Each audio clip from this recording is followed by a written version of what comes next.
Okay. Okay, sir.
In case you have made the WhatsApp group of all the registered candidates, you can just remind them. Yes, sir. Yes, sir. We have Yes, created sir. the group, sir. We have given the message, sir. Okay, reminder.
Sandhya ma'am, I think as of now 75 joined, right, ma'am?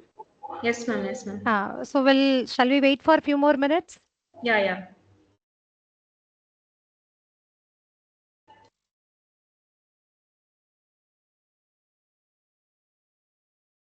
And so give one more time reminder.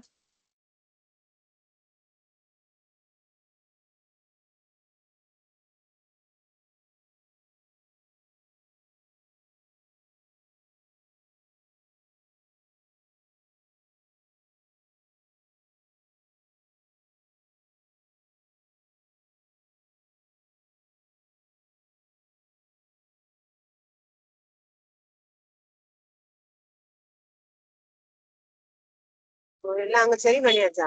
Left side அப்போ விட முடியாது, பத்தி அதை அங்க ஓடி கொண்டு அப்படி விடுங்க. இல்லைங்க, நான் இறங்கி நீங்க அப்படியே வாருங்க, நீங்க அண்ணா அதுல விடுங்க. அல்லாட்டி அண்ணா அங்க இல்லாட்டி கீழே இறக்குறியா? சார் நாராயண் சார், மீட்டிங் ஆ. ஆப்ஷன்ல எல்லாரோட மைக்குமே மியூட் பண்ணிருங்களேன்.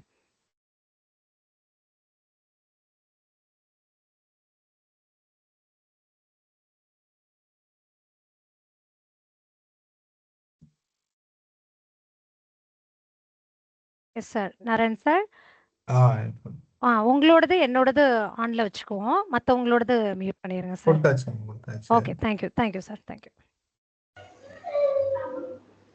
எந்த ஆன்ல தானே மேம் இருக்கு? நான் பேசுறது கேக்குதுல? கேக்குது மேம், கேக்குது. Okay ma'am.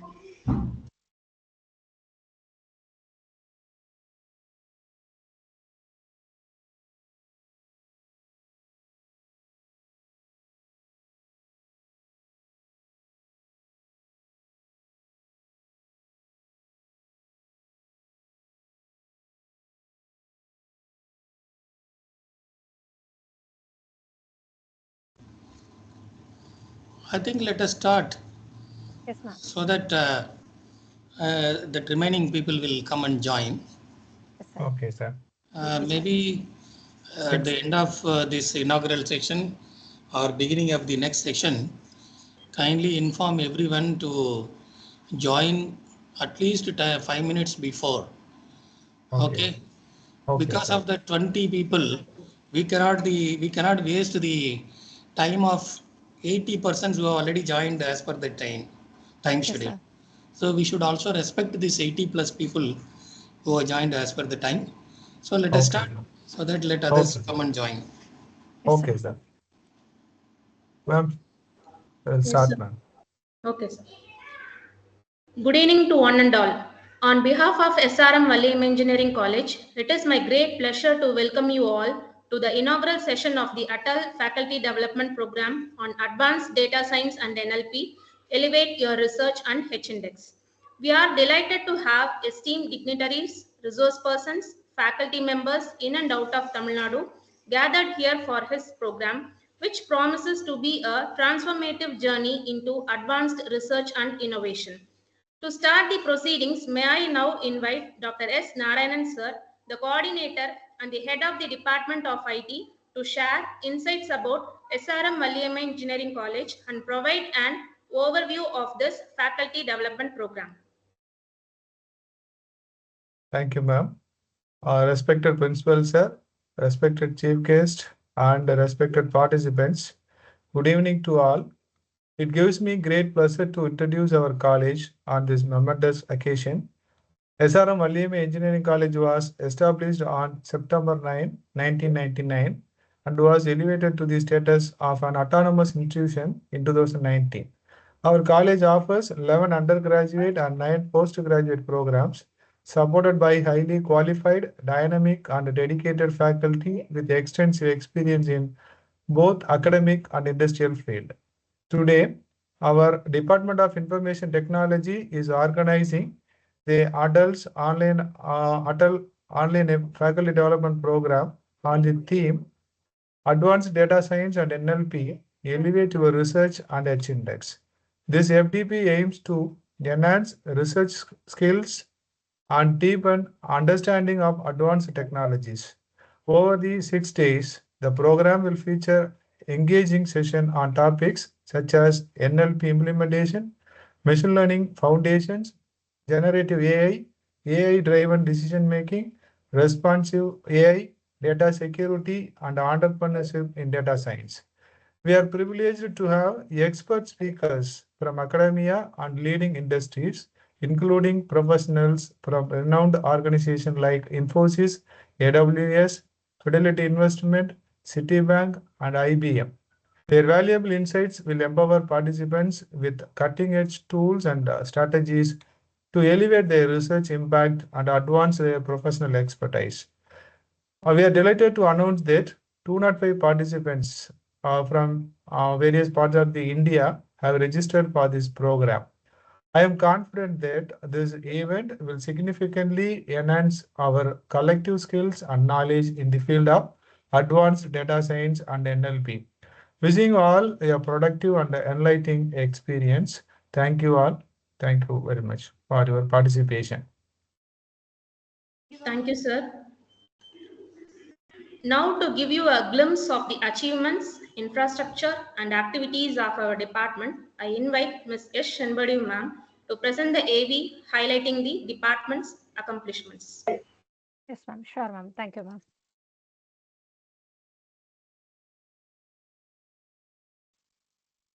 Ma'am, hope my video has been shared, right? Yes, it has been shared, but kindly check the audio. Now it is okay, right? It is playing, ma'am, but audio is not coming. Audio is not coming, yeah. Or Yes. Share sound enabled. Yeah, yes, ma'am. Now it is okay? No. No. Oh, ma'am.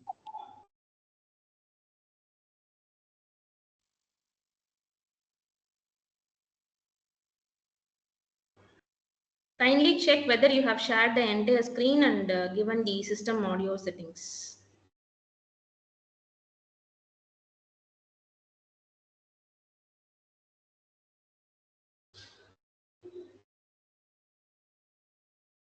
Once again, ma'am, I'll share my video. Okay. Okay. Share sound enable only. Okay, I'm start. Okay, now it is okay. Okay, madam.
Thank you, ma'am, for showcasing the department highlights. Next, I am honored to invite our beloved principal, Dr. M. Murugan sir, to felicitate the gathering and share his valuable thoughts.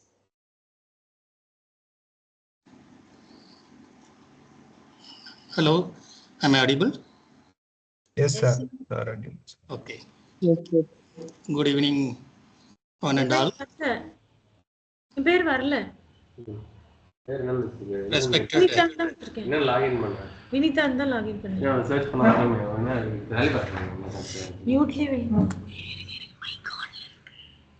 respected chief guest of today's function, Mr.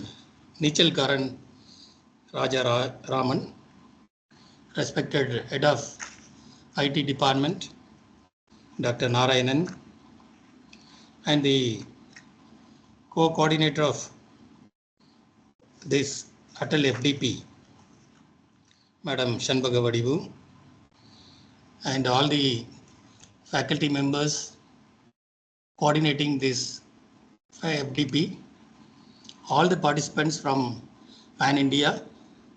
It's my privilege to be here connected through the online for the inaugural function of the Atal sponsored 6D FDP on advanced data science and NLP. Elevate your research and H-index. So first of all, thank you. And I also thank the chief guest for joining us. Thank you, sir. As you know, SRM Valliyamai Engineering College was founded on 9/9/1999 by our founder and Chancellor SRM IST, Dr. T.R. Parivender. And our institute is helmed by our chairman, Dr. Ravi Pachamuthu, and the day-to-day activities are guided by our correspondent, Madam Harini Ravi. So currently we are offering 11 undergraduate courses and 9 postgraduate courses. All the eligible courses are accredited by NBA. The institute has been already accredited by NAAC with highest A grade. We have 9 research centers. Almost all the research departments are guiding good number of research scholars. We have over 100 PhD qualified faculty members, and rest of the staff members are pursuing their PhDs. Every year, our management spend huge amount in conducting various events such as workshops, conferences, symposia, and other extracurricular and co-curricular activities. In this academic year 24-25 also, I am thankful to our correspondent ma'am for sanctioning 260 events worth 53.86 lakhs, so that our students and all the participants of various events will get benefited. It will rather give give a very good learning or supplement the learning process. So this Atal FDP is one such a event. Though it is sponsored by AICTE, this is over and above our 260 events which are sponsored by our management. I am thankful to the AICTE for giving us this opportunity for conducting this Atal online FDP. So I take this opportunity to thank our management, our organizing team members for a wonderful coordination of this 6 days FDP. I have just gone through the various topics. I'm really happy that wonderful topics with the help of various speakers are being organized. I appreciate the coordinator, Dr. Narayanan, and the co-coordinator, Madam Shanbaga Vadivu, and other faculty members on this novel activity. Thank you all. I wish all the participants to please join the online events before time and take fullest benefit of this particular FDP, so that you will definitely will learn many things, and definitely you will improve your H-index. So thank you. All the best. Thank you, sir, for your inspiring words of encouragement. Next, it is with immense pleasure that I introduce our keynote speaker, Mr. Nichal Karan Rajaraman, who serves as a technology lead at Infosys and won awards like Information Technology in Tamil, Chief Minister's Tamil Computing Award, and Digital Award. So with that, we are all set to embark on an exciting academic journey through the technical sessions lined up for this FDP. Let's look forward to an immersive and intellectually stimulating experience over the coming days. Thank you. With this wealth of experience and expertise in cutting-edge research and practical applications of NLP, Mr. Nichal Karan will undoubtedly set the tone for an enriching and insightful FDP. Thank you.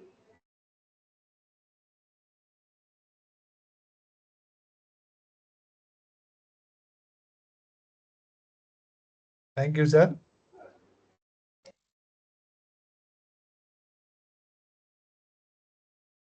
Ma'am, invite our chief guest to share the Yes, sir. screen and Sir. other things. Sir, thank you, sir. Nichal Karan.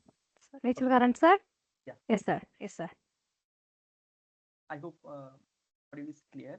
Yeah, it's a good pleasure to part of this. I have been visited SRM University multiple times. I think for past 8 or 5 years, I'm part of AMI engineering. So I have conducted multiple sessions, and multiple of the folks are already known, and it's a good opportunity for other students who are joining from across the country.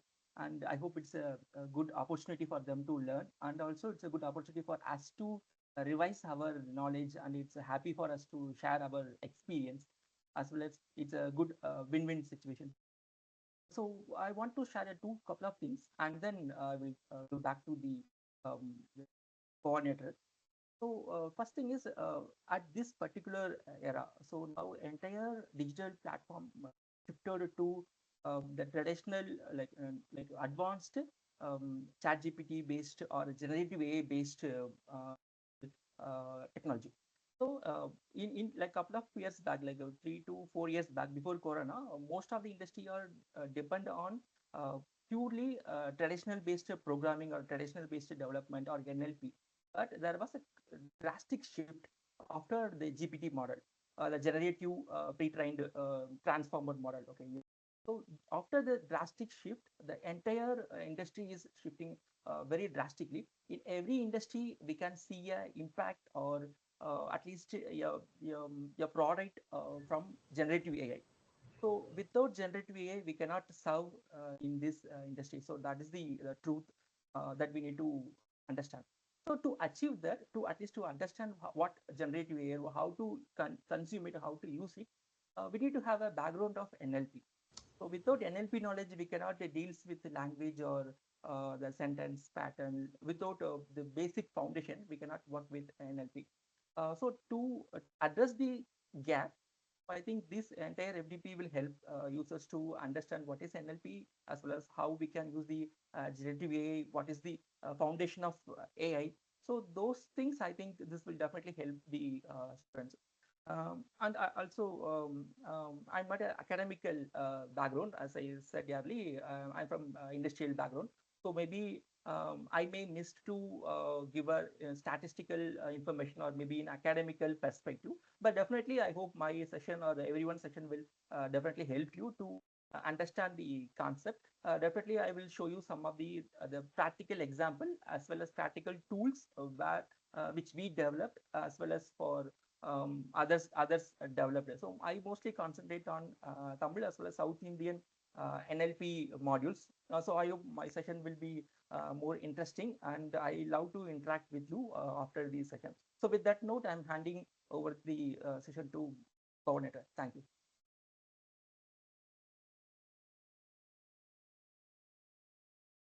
Yeah. Thank you, sir. Yes, sir. So kindly share your PPT, sir, and then we will start. So just a small piece of information, sir. Yes, sir. Yes, ma'am. Yeah, sir, before we can getting into the session, I could see some of the participants, they have joined without their name.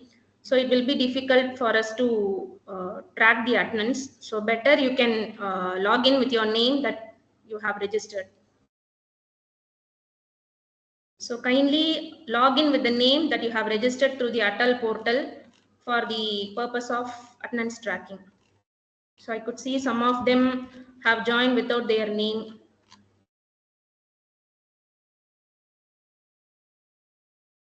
Thank you.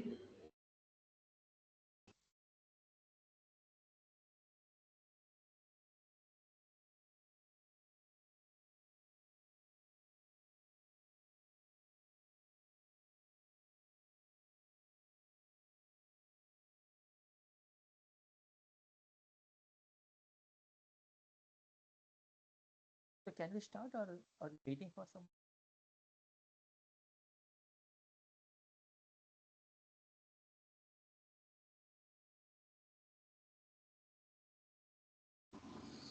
Can we presume the inaugural session is over?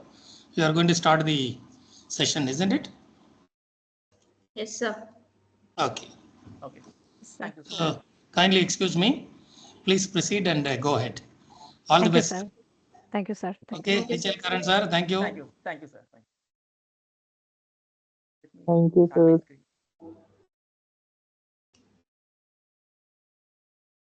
So I hope my screen is visible. Can anyone confirm? Sir, visible, sir. Visible. Hands-on NLP text analysis Yeah, in yeah. Python. Yes, sir. Great. Thank you, one and all. So I'm coming back to the. As I said earlier, I am from Madurai and I am from industrial background, not from academical background. So I am in this session, I'm going to give a background about what is NLP, basic concepts in NLP and how we can use it. And finally, I will explain you what are the existing Python modules. Also, some hands-on code to understand. Most of the codes are in Tamil, but even you can work with other Indic languages. There are plenty of NLP modules are there. I will try to show by one. So that's the agenda of today's session. Here you can see my social media handles as well as my contact. So let us start with the basic. So to start with, generally people have a question, what is NLP? How it relates with AI or machine learning, or how it relates.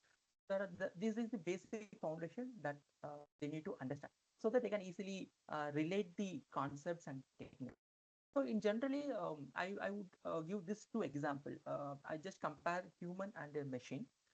In human behavior, we make a decision based on this flowchart.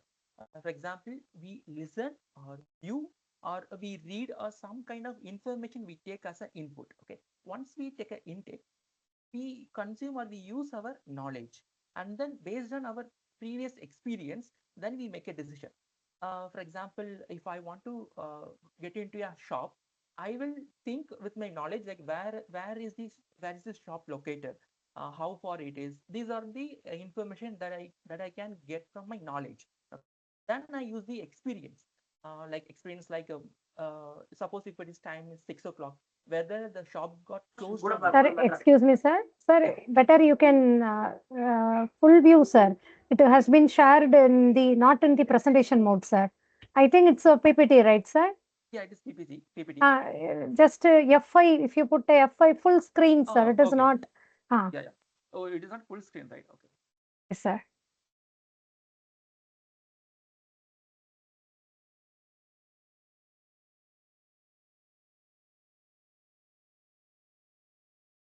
Okay. Now it is okay, sir. Now it is okay. Thank You carry on. Thank you. Yeah, thank you. So coming back to the same example, so you use your experience whether the shop has been opened or closed, or whether the shop is available or not. So those kind of experience will be used, and then you make a decision. Okay, same workflow used in machine. So machine will intake the information using multiple ways, majorly NLP or vision. Vision is nothing but image or video or audio based input. Okay, none other than text. You can consider like a non-text format. When it is a text, then NLP is a technology we use to consume or read the data. So NLP is the one of the technique we use to intake. Once the data is intaken, then using the data and the pattern, it makes a decision. Let's take the same example. Like suppose if a machine want to make a decision, whether want to go to shop means, so machine will get a command, maybe from voice command or text command. Okay. So then after the command has been received, machine will use the data to identify where it is located, or on which geo coordinates the shop is located. So those are the data.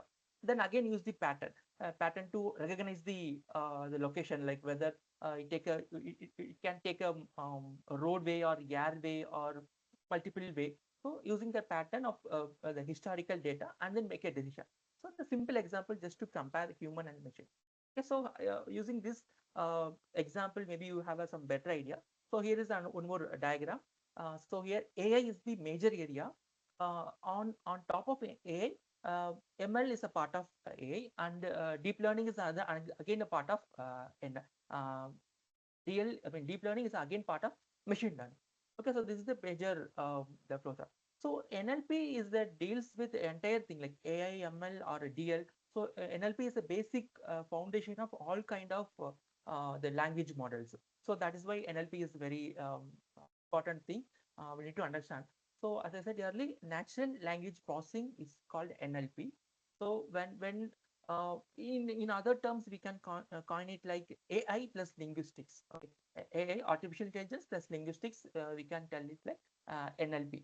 So mostly linguistics and AI are used together when we do implementation. Okay, when we do a product or when we develop the end user product, we mostly use these two combinations.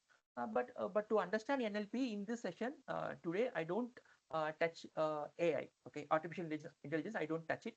Maybe in upcoming sessions you will learn it more deeper into that. So today we will only see on NLP. Excuse me sir sir Yeah. Speaker அல்லது கொஞ்சம் audio rice பண்ண முடியுமா sir Right. Participants are telling voice is Okay. Very low What about now? Is that okay? now it is okay now it Yeah, is okay I'm keeping a mic near with me. Right. Okay, so this is the same flowchart I'm just skipping out. Okay, now coming to the tools. When talking about NLP, we need to understand what are the tools or what are the need or what are the challenges or exist in the society or the in world. Okay, so these are the major tools or major actions these NLP are used. For example, first thing is human interaction or human task, like human assistant, like you can coin it like a virtual assistant.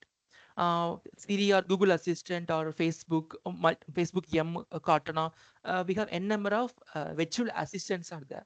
In all the virtual assistants, you interact with a form of text or basically it's a language form, right? You send the information in language format, right? It can be a text or audio, but the basic chunk of data is in text, in language format. So to understand or to decode the language, NLP is must. So machine needs to be capable enough to understand what you said. For example, if I say switch on the light, okay, switch on the light. So the machine needs to have a capability to understand switch on the light. So switch is like a verb. It is not a noun. So machine needs to understand it. Okay, so these are the things where NLP playing a major role. And the other major the tools are like a spell checker or keyword search, synonym finder, mail filter. So these are the major tools. Most of them you might have already experienced and you are already consuming it. For example, keyword search. If you put any keyword in any search engine or any website, it retrieves the data based on the keyword you search. It is not just a string search. For example, if you put a financial news, okay, it won't just search with financial and news. It also interrelate with the other keywords. Finance means it also consider money or currency or banking industry. Okay, so it relate with other keywords and other context, and then it retrieves the data. So it's one example for keyword search, synonym finder. Email filter is one of the oldest tool, almost 15 years. The tools are not 15 years, almost 20 years. We have a email filters. Suppose if you get a spam email, the machine itself understand the content. Okay, it understand the filter not based on the email subject line or based on the domain name. Okay, it based on the content. What is the content? Based on the content, the mail engine able to filter it out. It able to identify it is a promotional content or it is a spam content, and then it moved to some spam folder. Okay, so these are the practical implementation and categorization, sentiment analysis. language detection. So these are the other tools. For categorization, I would bring few example. You might have seen Amazon market, like Amazon market, where you can purchase the product, right? So whenever you put any comments or any like any description or any feedback to a product, so those comments or those feedbacks are collected and categorized, and it moved to the producer or the developer. So this categorization will used for them to easily interact with them. For example, if you put positive feedback, then the comments are considered like a positive, and the owner will be notified with positive information, like your product is well in the market, or some positive note. If it is not positive, like negative notes, means the same feedback will be given to the owner. So this kind of categorization or sentiment analysis, these are the major tools that are still exist in industry. One more sentiment analysis is like whenever a new movie or any trending entertainment news are flashing out, generally people are coming to social media and then assess the sentiment of the news or sentiment of the film, based on the comments or based on the feedback, how what you interact in Twitter or YouTube. Okay, based on the comment, the industry will understand whether the movie is good or bad. Those kind of sentiment analysis are is being done. And not only for movie, for multiple area in politics or in technology. So various industry, the sentiment analysis are still in impact. And information extraction, adverts. So the adverts are also very old technology. Whenever you open any product or any search, for example, if you search for a laptop in your phone, and if you go back to your laptop and if you search for another news, but still you will get ads based on the laptop. Okay, because this laptop keyword has been registered based on the laptop keyword, the ads are popping up in your screen, in your laptop screen, not in mobile screen. So these are the few concept which has a more market value as well as impact in society. Automatic summarization, machine learning, sorry, machine translation or assisted translation, and chatbots. Okay, these are the multiple tools. I don't spend more time on this. I will just skipping up. Okay, these are the some of the technical tools. These are the academical name for few of the tools. In standpoint, like in user standpoint, most of the tools are not related. For example, text comparison or POS tagger. Okay, POS tagger is purely research based keyword. So generally, if you are a user, the end user or the product owner, you don't bother about these taggers or POS. But when you are a researcher or when you are a academician, then you need to understand these are the tools those are all in need, or these are the basic tools or foundation tools when you are building when you are building an app or any product on top of this. For example, POS tagger is needed to tag the keywords, whether it is a noun or verb or a preposition. So without the POS tagger, we cannot train the machine, right? So to achieve that, there are POS taggers, tagging tools are there. For sorting, morphological analyzers are there. So I will explain more details in later screen. Okay. So now coming to the techniques. So these are the basic techniques for NLP. Uh, so to understand this, just imagine that is a machine without any knowledge about language. Okay, so just forgot about the transformer model like generative AI. So those are all just forgot about for time being. Just imagine there is a machine.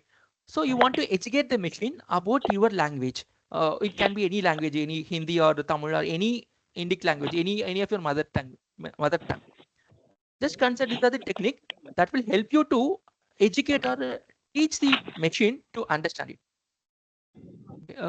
I think everyone can go on mute. I'm getting some disturbance. Thank you. Okay, so first technique is word boundaries. So whenever you conversate with a machine with a chunk of word or paragraph,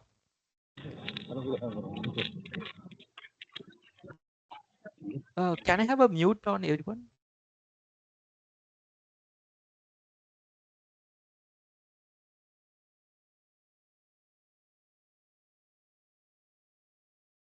You continue, sir.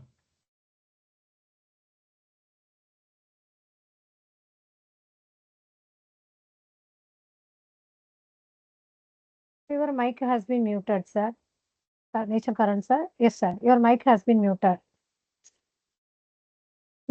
Sir? Nature current, sir. Your mic has been muted, sir. Okay, thank you. Yes, sir. I think, okay, now it is good. Okay, so the first one is word boundary. So in word boundary is mandatory to understand the words, the differentiation. Recently, I had an experience with one of my intern student. So we gave a little little type of assignment to them, like separate the words or keyword from a chunk of article. Okay, the student just went over there and just used the keyword space. Okay, with the space as the separator, and they tried to separate the word boundaries. Okay, they just imagine they are using only the space as a separator between two words. If there is a space, then it's considered like a word boundary, but practically it's not a real thing. When we are writing in the content, we use dot as a separator. We may forget to give a space between two words, right? Sometimes we use comma, or sometimes we give hyphen, right? So there are multiple special characters are there. Even sometimes we don't give a space. Instead of that, we will give a new line. Okay, so those are the technical challenges. Okay, so we need to understand how to differentiate the word boundaries. Okay, so that's the concept of understanding word boundaries. So there are a few NLP. I will also share some of them. So those NLP modules will help you to easily pick the words. So it is not just go with the separator. It use a multiple way to identify the word. And the tokenization. Tokenization is nothing but it is a chunk of the major item. You just imagine it's like a chunk of major block. Tokenizations are multiple ways, like word tokenization are there, character tokenization are there, sentence tokenization are there. So just imagine that is the larger chunk. So we are splitting into multiple smaller chunk. Okay, so that is what tokenization. Yeah, basically splitting the word as well as phrases or items. Okay, now that stemming and lemmatization are the other two concepts. Stemming, I can give an example. Whenever for example, let's take an English example. English has a 4 or 5 inflect forms for a verb. In noun case, I think only 2 are the major inflect forms. Inflect forms are nothing but the actual noun with the prefix. For example, trees. Okay, the SCC, the suffix we used to add it, right? So tree and trees are the only 2 inflect forms. When it comes to verb, go, goes, went, gone, right? So how machine will understand these all the forms? Okay, so there the stemming and lemmatizer will come into role. For example, in stemming, it will split into the actual stem word. For example, if you take a Tamil example, if there is a word, there are a lot of suffix words are there for Tamil words. So the stemming is the concept that will identify the what is the stem word, and then once it identifies the stem word, then it able to recognize the lexical meaning, and then it able to interpret, and then it can process the other activity. So the stemming is one of the concept. Lemmatization is same, but it goes to the root word. Okay, not with stemming, but it go to the root word. Root word, for example, if you take gone, gone is the word. Go is the root word of this lemmatization. So those are the mostly stemming and lemmatization are mostly same. But if you want to specify the difference, then I would say lemmatization will give you the root word. Okay, stemming will not give you the root word. It will just give the stem characters. Okay, only stem characters. If you go and search the dictionary, most of the case you don't get the actual meaning of the particular word, because that is a stem word. It is not a root word. So that's the difference. The another concept is named entity recognition. Whenever you interact, or whenever the machine wants to read a content, it needs to understand what is the key factor, or what is the keywords used in the article, right? So we used a concept called named entity recognition.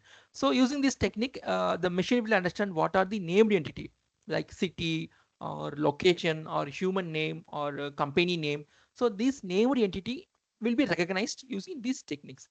and TF or IDF. So these are the techniques to understand how the frequency of the word is exist. So based on that, the classification can be done. For example, if you use the word letter to cinema industry, okay, then if these keywords are exist in some particular articles, the machine can understand this article is related to cinema, or some keywords are specific to sports, means using this TF-IDF concept, the machine can understand this particular article is related to sports. Okay, so using this TF-IDF concept, we can classify the article, and based on that, the machine can perform the activity. And schematic analysis, these are like comparing the two words. Homophones are there, phrases are there. So to understand the context, so we need to assess the word. For example, if you write a bank, B-A-N-K, B-A-N-K. So this is a homophone. So it can have a two meanings. Okay, it can be a financial bank or a river bank, right? So this schematic meaning will be retrieved, and then based on other factor, the machine will understand, and it will pick the right meaning. The same one, disambiguous. So whenever you have a conversation which are ambiguity, okay, so this technique will used to disambiguate it, whether it take a right or left decision. So these are the ambiguities. And few topic models are there, so we will just skip it out. Okay, so these are the practical implementation technique. The speech technology, whenever you speak, audio is converted into text form, or vice versa, text to audio. So those are all coming into speech technology. And image-based technologies are like OCR, optical character recognition. You might have known Google OCR is there. For Indic languages, Surya OCR is there. So there are multiple OCRs are there in the industry. So whenever you put an image or video or PDF, using this concept, a machine will extract the text from the given file. Because generally, if you share the image, in image texts are not easily copyable, right? You cannot easily cut and copy it. But using this OCR concept, a machine can extract the text. Almost 95 to 98% accuracy, a machine can extract it. Tokenization. So these are the techniques used for text. Morphological analysis, and we will see more. Schematic interpretation and discourse processing. We will see one by one. I think annotation is missed out. Okay, so let's talk about the annotation. Okay, we have time, right? So annotations. So there are multiple form of annotations are there. So machine will perform this annotation, and then based on the annotation, it used to learn or it used to make a decision. For example, sentence annotation is nothing but it understand the it identify the sentence and the position. For example, in a paragraph, you write a sentence in the top. If you write the same sentence at the end of the paragraph, the both context will differ, right? So this sentence annotation will identify the position of the sentence and make a decision or make the data. Other one is word annotation. So based on the word position, in some cases, if the word is next to specific word, the meaning will differ. If the same word exists before the word, then the name will differ. Sorry, meaning will differ. For example, preposition. There are plenty of preposition. If you shift the preposition, the entire meaning will collapse, right? Mostly in Indic languages, right? So whenever you interchange the word or interchange the context, the entire meaning will differ, right? So the word annotation is needed. Person annotation. For example, if you start an article, in the beginning, you may mention the proper noun. Like if you mention the proper name. For example, you in a story like lion story, in the first paragraph you will mention lion, okay, but in consecutive sentences you don't mention lion. Instead of that, you will use the pronoun like it. Okay, it goes, or it is the pronoun you used to use. So the machine needs to understand what is the relation between the lion and it. So the basically it's like a person annotation. So it can be a human. We generally in pronoun we use he or she or they, right? So this person annotation will help you to understand the person name in the position. Then place annotation, geographical location. There are good example, like there is a city called Salem. It exists in Tamil Nadu as well as US. There are plenty of cities are there, plenty of locations are there.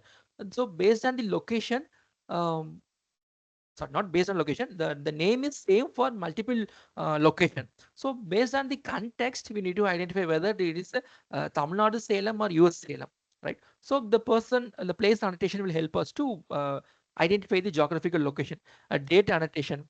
Okay? So these are the technique we use to annotate the data.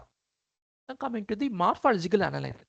Let's take this example. I think to start with, let's take an example with English as an example, since you can easily connect with English.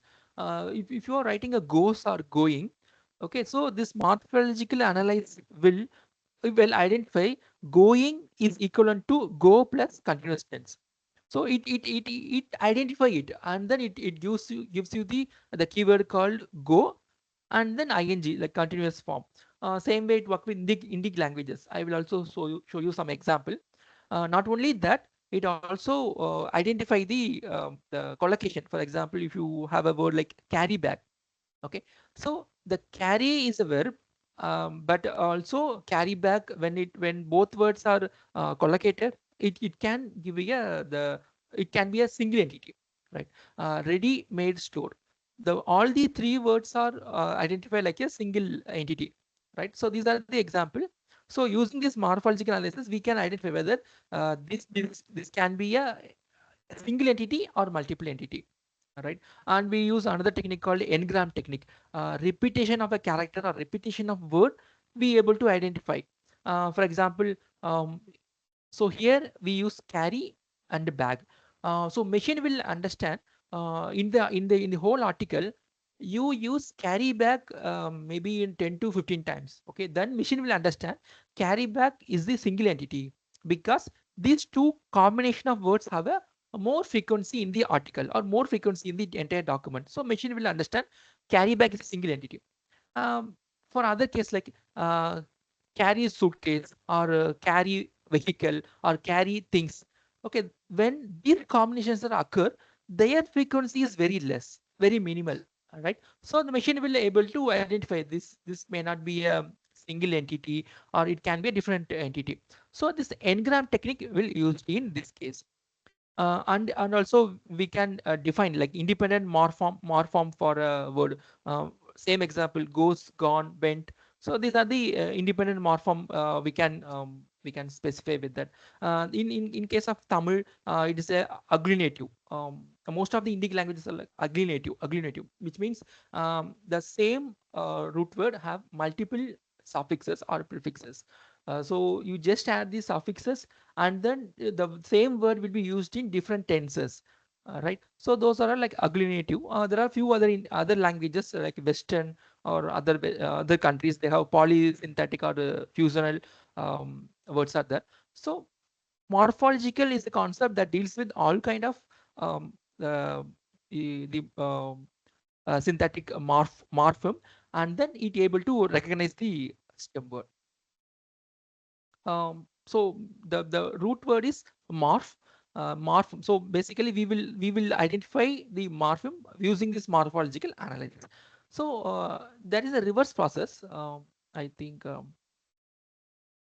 yeah, reverse process is not here. In example I have it. There is a concept called morphological parser as well as morphological analyzer. Analyzer is nothing but it will give you a splitted words. If you give a word like goes, it will split go plus yes. Okay. Same way, morphological parser means you will give a root word and then the tense form. For example, go plus past tense. The morphological parser will generate you went. Okay, went is the past tense of the particular word, right? Same, it works with Indic language. If you give a the root word as well as the tense or other element to the morphological parser, then it will pass it and it will give a single word. So here it's a good example for lemmatizer and stemmer. Look, brought. Okay, brought is the word. Okay, it will give you the actual word bring. If you see here, it is the bring is the stem word of brought. We call it like a lemma. Lemma is the actual Latin word, I think. So it is actual word. Brought is the past tense form of this. So when we are using lemmatizer, it identify the brought into bring. When we are using stemmer, it will give a stem word. For example, bicycle or tricycle, motorcycle, it will give a stem word is cycle. Okay, cycle is the stem word. It has a prefix and suffixes like by or try or the suffixes. We add it on together, and then we create a new word, motor or cyclist or cyclic. Okay, so this will help you to understand stemmer and lemmatizer. I think in Indic languages, I don't think any end user stemmers are available in open source, specifically open source. But in lemmatizers are available for Indic languages. For in Tamil, I do develop a few of the NLP for lemmatizer in Tamil. You can give a actual word, and then the lemmatizer will split it out, and it will give a output. We will see one by one. Now syntactic analysis. So syntactic, as you know, it's a sentence. So it analyzes how the sentence is framed or the parts of speech. For example, in this example, you can see subject, verb, object, and adjective. So this kind of analyzing the sentence is called syntactic analysis. So here you will get a lot of POS tag for English.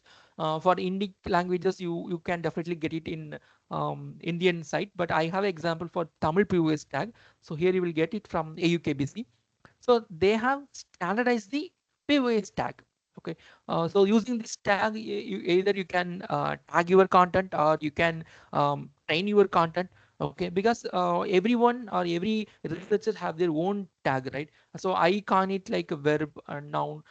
For past participle, I may put PPB. Okay, sometimes people would put different kind of keywords. Okay, to have a standardization, these standard guidelines will help us to use the uniform keywords. So this will help you to understand how to put the. Let me open it. So they have defined.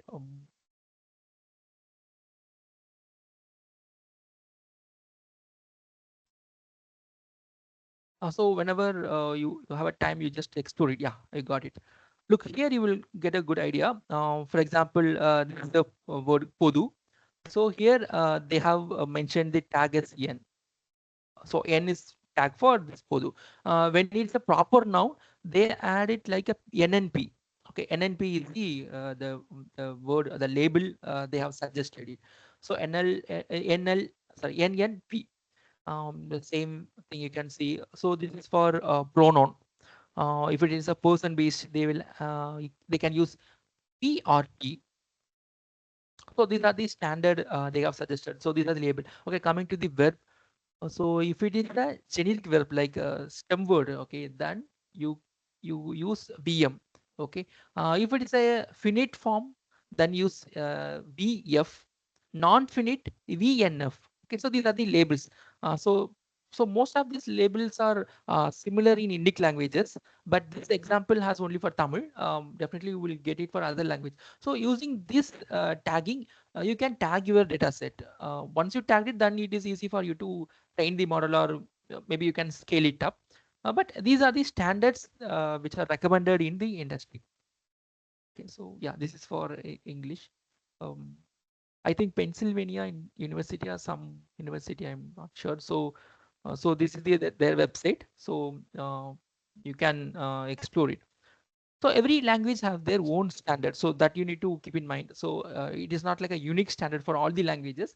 For every languages have their unique standard. But recommendation is you go and check with the standard institution. Like in Tamil, you can use AUKBC standard. So these tags are very standardized one.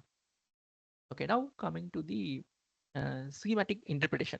Schematic interpretation, nothing but you will understand the meaning of the particular word. What is the relation between the particular words? It can be a dictionary based, or it can be a synonyms or antonyms, homophones. Here you can see hyponym or hyponym. So these are the few different types. For example, if you take a blue is the word. Okay, if you use a blue as a word, the blue word means color. Okay, it's a group of word. Blue, red, green, yellow, all these groups are it's coming into under bucket called color. Okay, so that is like the larger cluster. So these kind of words are coming into hypernymy. Um, Cities can be clubbed into location. Okay, so whenever you tag the cities, all the cities are considered like a location. When you are tagging a human being, all the human beings are considered like a living beings, right? So these are the major buckets. So same way hypernymy, so synonyms. So whenever the word related to bring. Bring means purchase or take. So these are the related word for bring. So whenever user or whenever the text is related to bring or purchase, so machine will interrelate with these words and then it make a understanding. Same work with annotation. For example, if you ask a question to them, is that rainy? Okay, is that rainy? Then the machine will understand this is a question form and then it give a response like not rainy. So not is the negative form of actual question. So same way it work with other noun whenever you come to the opposite word anatomy. Word ambiguity is another good example. Let's take same example bank. Okay, whenever you write a keyword bank related to financial document, okay, financial document, then the bank is considered like the financial institution. Okay, but whenever you write a same bank in maybe some natural description or any ecological or geographical context, then the bank can be a river bank, right? So those are the word ambiguity. So this schematic interpretation will help machine to understand the difference between the word and their context. The plant is a good example. You know, plant, it can be industrial place or living organism. So this is one of the example for word ambiguity. So in this schematic interpretation, these are the concepts we use. Mostly you know that word net, word to vector is the one of the good word net exists in the internet. You can use it. So in word net, these interrelations are linked with them. Every word have a link with the other word in this form. As I said, if the word called bring, okay, bring will related to purchase. So the words are connected with some schematic meaning. It can be like synonyms or antonyms or hyponym. So these connections are here. Okay, using these connections, the word net are developed. Okay, now coming to the language model. So these are the basic about language model. So now we have a large language model. So their architecture is entirely different. Okay, large language model is different. But prior to that, we have a language model. This is the language model. So here we have a two kind of language model: grammar based language model or statistical language models are there. For example, language-based model, you define a vocabulary, you define the ambiguity, or multiple phrases in the tree. For example, you can define how the language pattern can exist for a particular language. So those are like language-based model. Couple of years back, like 5 to 6 years back, most of the language tools are developed based on language-based model. Even translations was developed on language-based, a grammar-based model. So they define the entire grammar and vocabulary, and then the grammar-based model will execute. But there was a challenge. Vocabulary limit. We cannot add all the vocabularies. So the grammar-based model may not have the successful impact. Then we moved to statistical language model. So here you can see. So here machine will and able to recognize few of the word based on the statistical approach. In my previous example, I said based on the two-word context like carry bag. Okay, based on the frequency or the probability of two words, the machine will understand whether it is a noun or verb. Okay, so those predictions are happened based on statistical language model. But on certain existent, the statistical approach may not reach the 100%. Then the people moved to the large language model. Of course, in future, definitely we need to use only language based model, but you need to understand what is grammar based model. They are still exist. You can use the model to learn, or you can develop your own product from the scratch. If you want to build a chatbot on your own, you may not to depend on those large language model, you can easily use the grammar based model. I do develop some chatbot for Wikidata using grammar based model, but it works only in Tamil. If time permits, I will give some demo on that. Discourse processing, it's one more concept. So using this concept, the machine will understand the interrelation between the sentences. So based on the sentence keyword and sentence data, this discourse processing perform. For example, you can have a two classification: coherence and cohesion. So these are the two types of discourse processing. So in cohesion, grammatical and lexical relationships are identified. For example, if you add a word, I think that's example. Yeah. So these are the grammatical example. For example, if you use I, that, or similarly. So these are the references. Okay, references based on grammatical cohesion. Whenever you use similar, then based on the grammatical cohesion, the machine will understand it's some connection between two words. It's a comparison. Okay, comparative the keyword. Same way it also recognize the gapping or striping or answer fragmenting, substitution. Like there are a lot of prepositions are there, be verbs are there. So these are all coming like a substitution, conjunctions. Okay, these are the example for grammatical cohesion. So these words are first identified and then it will go to lexical cohesion. In lexical cohesion, it picks the actual word, like actual meaning, or they are related between two words. So here is the example. I brought Bajaj CTS. Bike is comfortable. Okay, so this is a example, two sentence. Okay, I brought Bajaj CTS. Bike is comfortable. So here, so the lexical cohesion will identify a bike is related to Bajaj CTS. Okay, so machine will not know what is Bajaj CTS. Bajaj seems to be a human name, right? It seems to be a proper noun. Bajaj is a human. But Bajaj CTS is the proper entity. So it means to a bike. So this lexical cohesion will identify bike is related to Bajaj CTS. Same way, the correlation. For example, the writer purchased book, purchased by readers. So readers or writer or something related. So writer is different, readers are different, but they are related with purchasing a book. So those the relations are identified in lexical cohesion. Yeah. So text cohesion is grammatical and lexical or a difference. So here we have a yeah, lexical factors are there. For example, interferable as well as discontinuous set, or the generics, or one anaphora. So these are the lexical factors. For example, so sorry to have it in Tamil, but I will explain it. So this is a simple example. The first word is எனக்கு பாரதியார் கவிதைகள் பிடிக்கும். காரணம் அவரின் வரிகளில் தேசபக்தி இருக்கும். So here அவரின் is a proper noun. So not proper noun, pronoun. Okay, so this will relate with Bharadiyar, so the human name. So the human name, the proper noun relate with the pronoun. And then here is another example, Nidhi Amachar, finance minister. So the first word starts with the pronoun. Pronoun me. Me is the pronoun here. So the me is nothing but finance minister. So the machine will relate these two words and then it understand the entire context.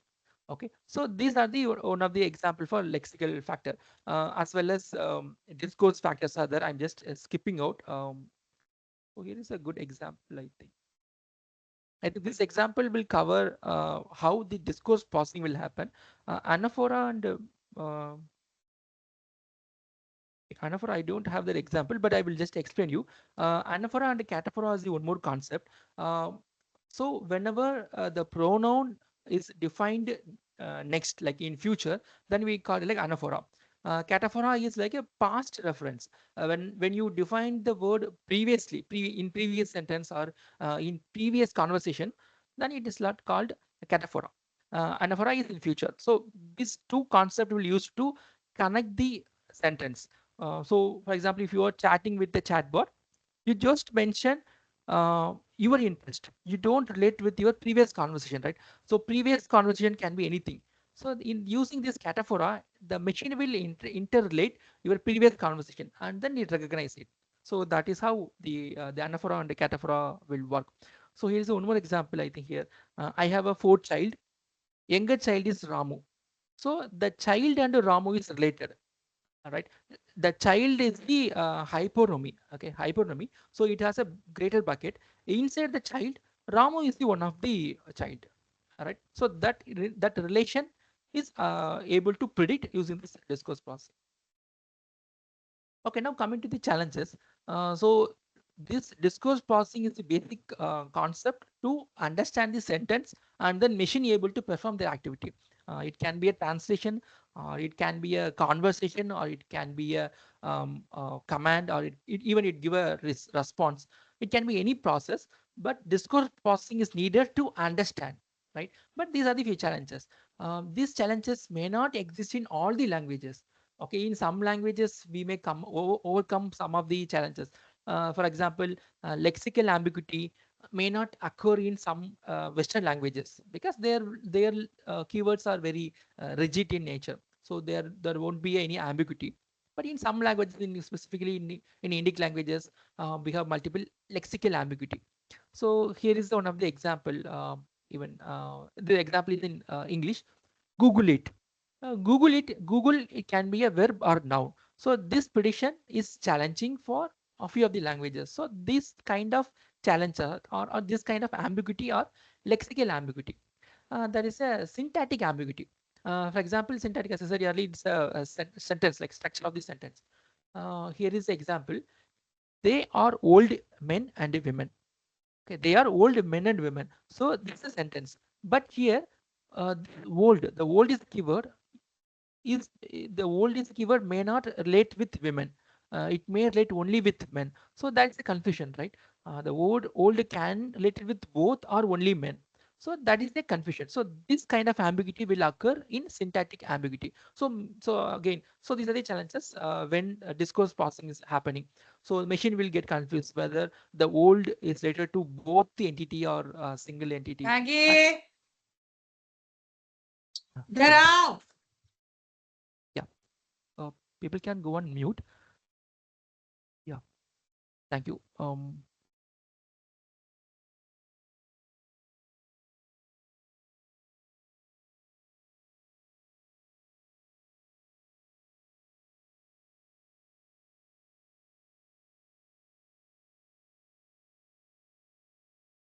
Sir, your voice is not audible, sir. You're muted. Okay.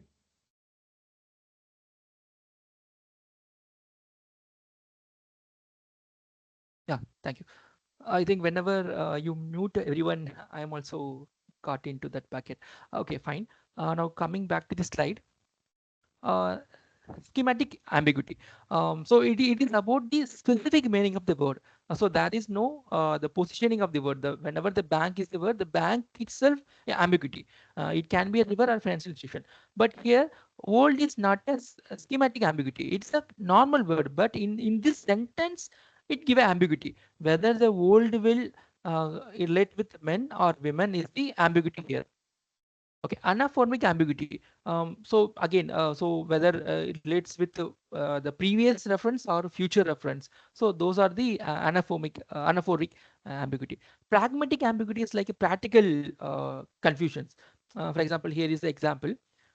Please go to store and buy a carton of milk, and if they have eggs, get 6. Okay, it's a complex sentence, but there is a condition, right? If you are mentioning like if something is exist, then you are ordering something to perform, right? So this kind of conditions or some confusions can occur in practical life. In generally, you able to understand, but when you are performing it, for example, I'm a robot. I want to obey this order, so I will get confused. If they have a eggs, get 6, which means this if condition is only applied to 6 or the entire sentence, right? So that is the ambiguity. So these are the like practical ambiguity. So this will able to identify only when you have a practical example or practical feedback from user, right? You may develop a good translation, or you may have a good chatbot. But practically, if it is ambiguity with the user, then it won't serve the purpose, right? So these are the challenges in this discourse processing. We need to learn and we need to come up with a solution. And homophones are the one more challenges. Homophones in Tamil, the same sound, but the word letters are spelled in different form. Even it has in English as well, right? Meet is one of the example. Meet, MEET or MEAT, right? So whenever you have a VRS, like voice based response system, if customer spoke about meat, so meat means the machine will not understand whether it is a goat meat or it's like a calling a meeting, right? So those are the homophones. It's one of the challenges. And the context of previous conversation in chatbot, this is one of the existing challenge. Whenever you interact with the machine, machine can remember a few conversation prior to your existing conversation.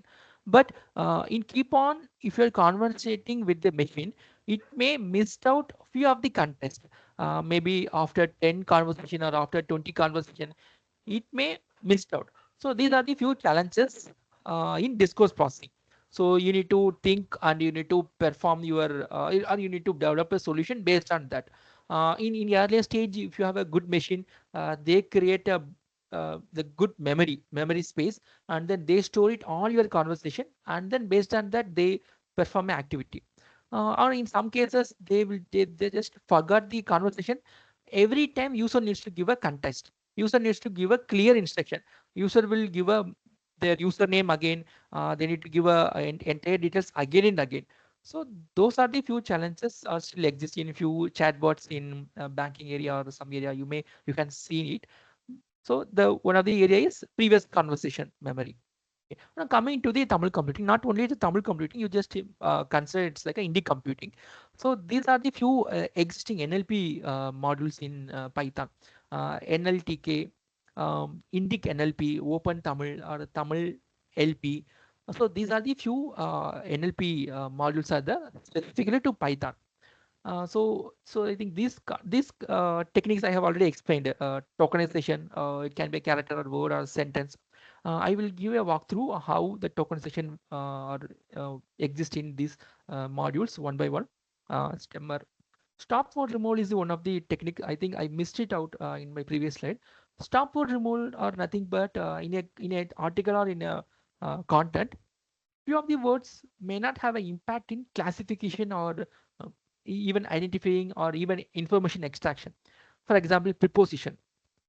For example, you have an article, you want to extract the keywords or you want to understand the named entity of the particular article. Okay, in that case, you don't need to worry about the prepositions, right? Or numerical values or some other fields. So those keywords are removed using concept called stop word removal. Okay, so using the stop word removal, if you send a chunk of words, like 30 words, if you send it into stop word removal, it remove the irrelevant words and it will give you only the relevant words as an output. So that is what stop word removal. Ngram, almost you might have aware of that. So it's counting the frequency. It can be a bigram or trigram. Okay, right. So there are multiple ngrams are there. POS tagging. So these are the concepts. Now we will see how these modules are rated with these techniques. I have a good a chart. Let me enlarge it. Yeah, I hope. I think I can also increase the font size. Have a better visibility. Let me try it. Yeah, I think now good. If you are interested, maybe you can note it down. So here is a cheat sheet. I have developed it. So it gives all the concept and the sample code for every modules in Indic languages. So in header, you will find the multiple modules. So Vani NLP is the NLP I developed it. You can access it in GitHub as well as you can see it in Python library. So NLTK and Indic NLP, Open Tamil. So these are the few other modules are there. So you can use all the modules. So I will tell you what are the concepts or what are the techniques are exist for these modules.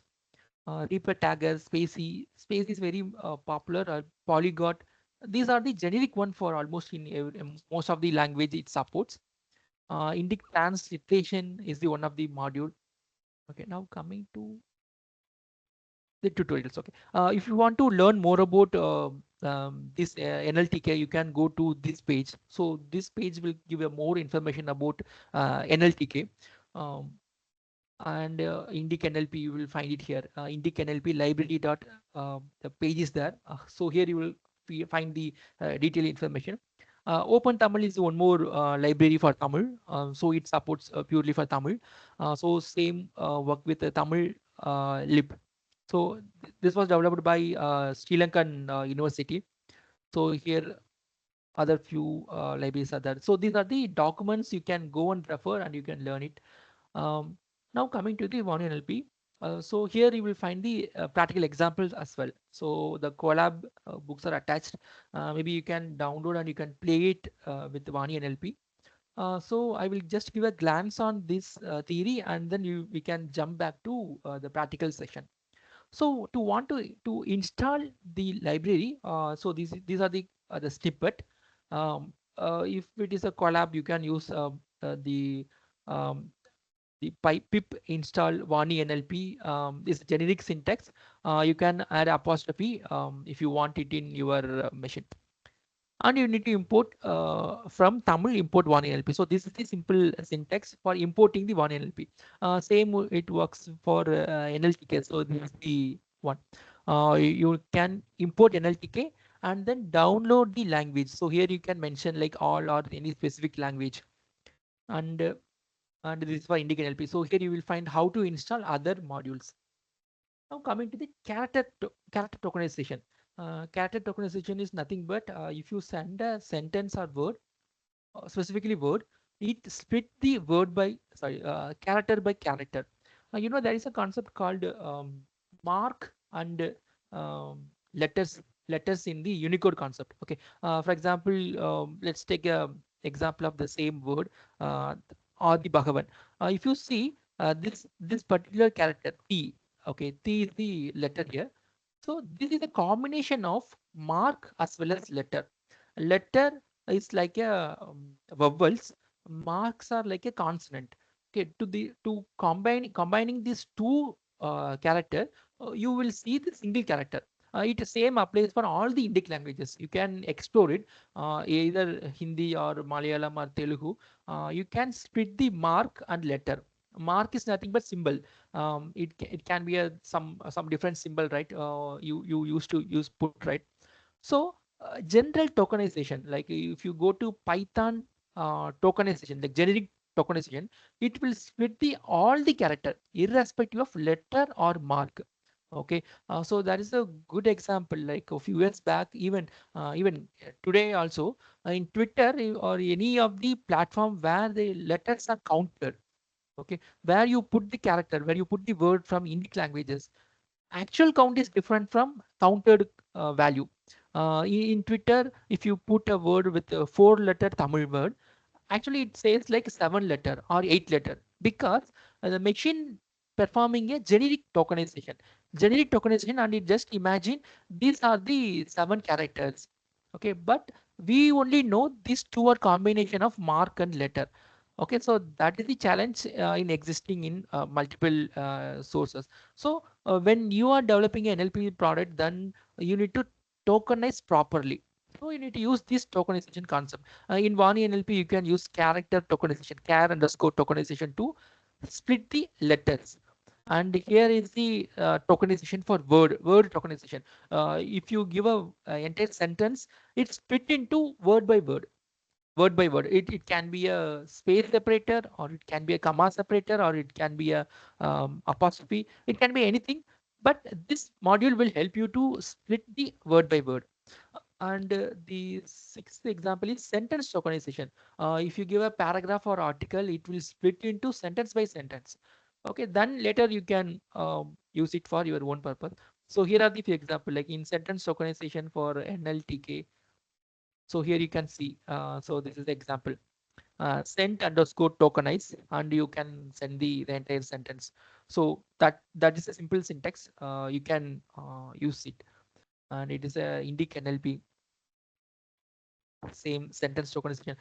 You can see there are a few blanks out there, which means this particular module not supporting this technique. Okay, Indic NLP doesn't support character tokenization. Tamil NLP or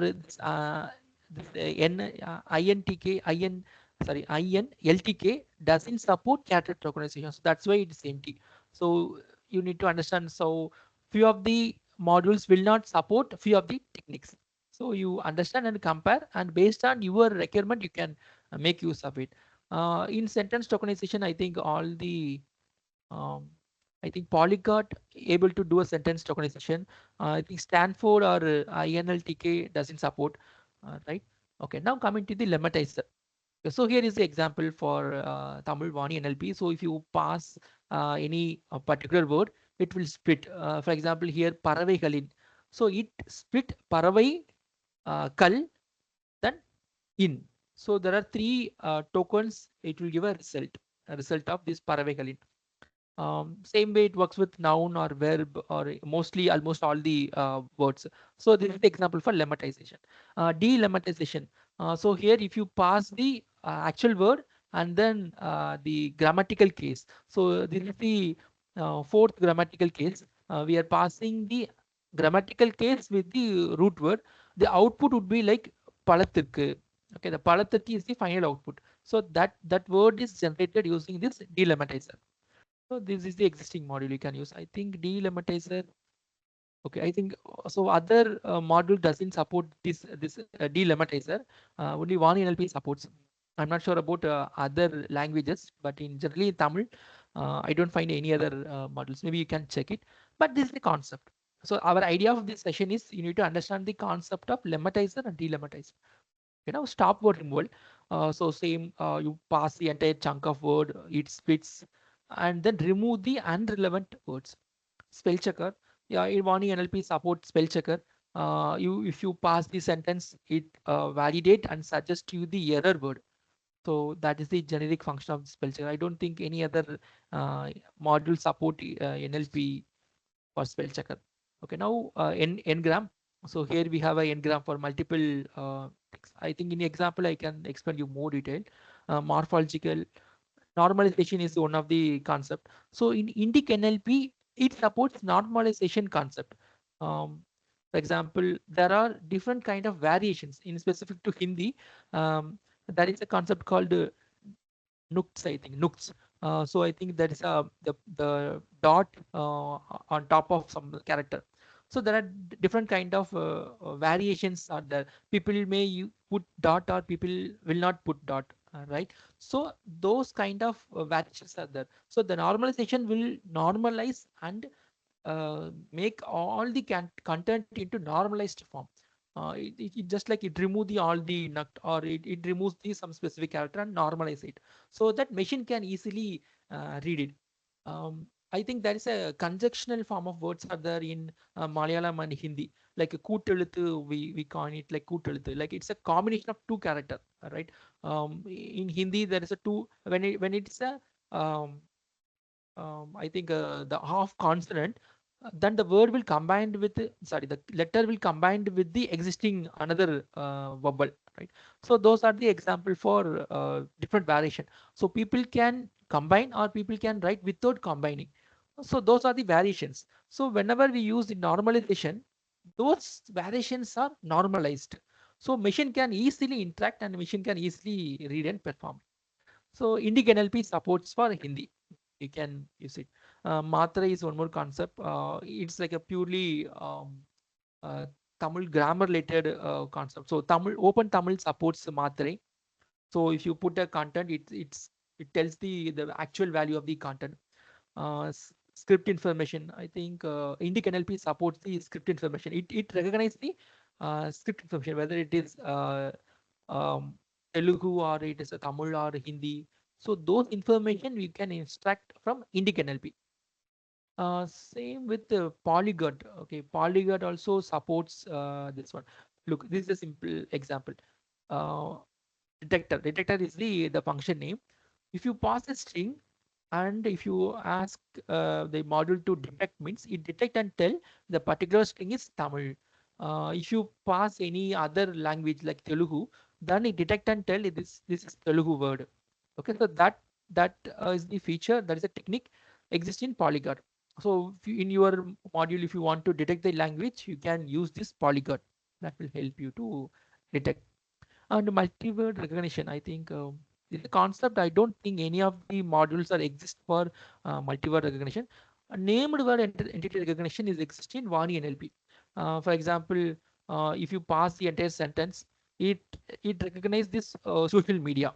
So social media is a two word, but this particular like entity recognition will understand social media as a single entity and it retrieves the output. Okay, that's how it works. Sentiment analysis, I don't think. Yeah, I think Polyglot supports sentiment analysis, but not for Tamil. Even I'm not sure about other Indic languages, but it has a feature. Polyglot has a features to sentiment analysis. Suppose if you want to perform anything in English, then you use Polyglot.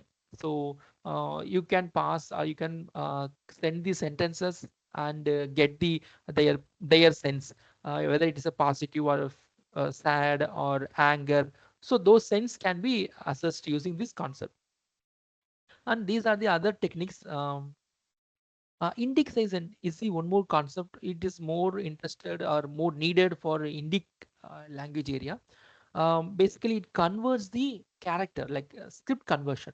Uh, for example, if you take this particular example, I'm passing the word author, okay, and then I am converting that particular word into generic form, like a Tanglis.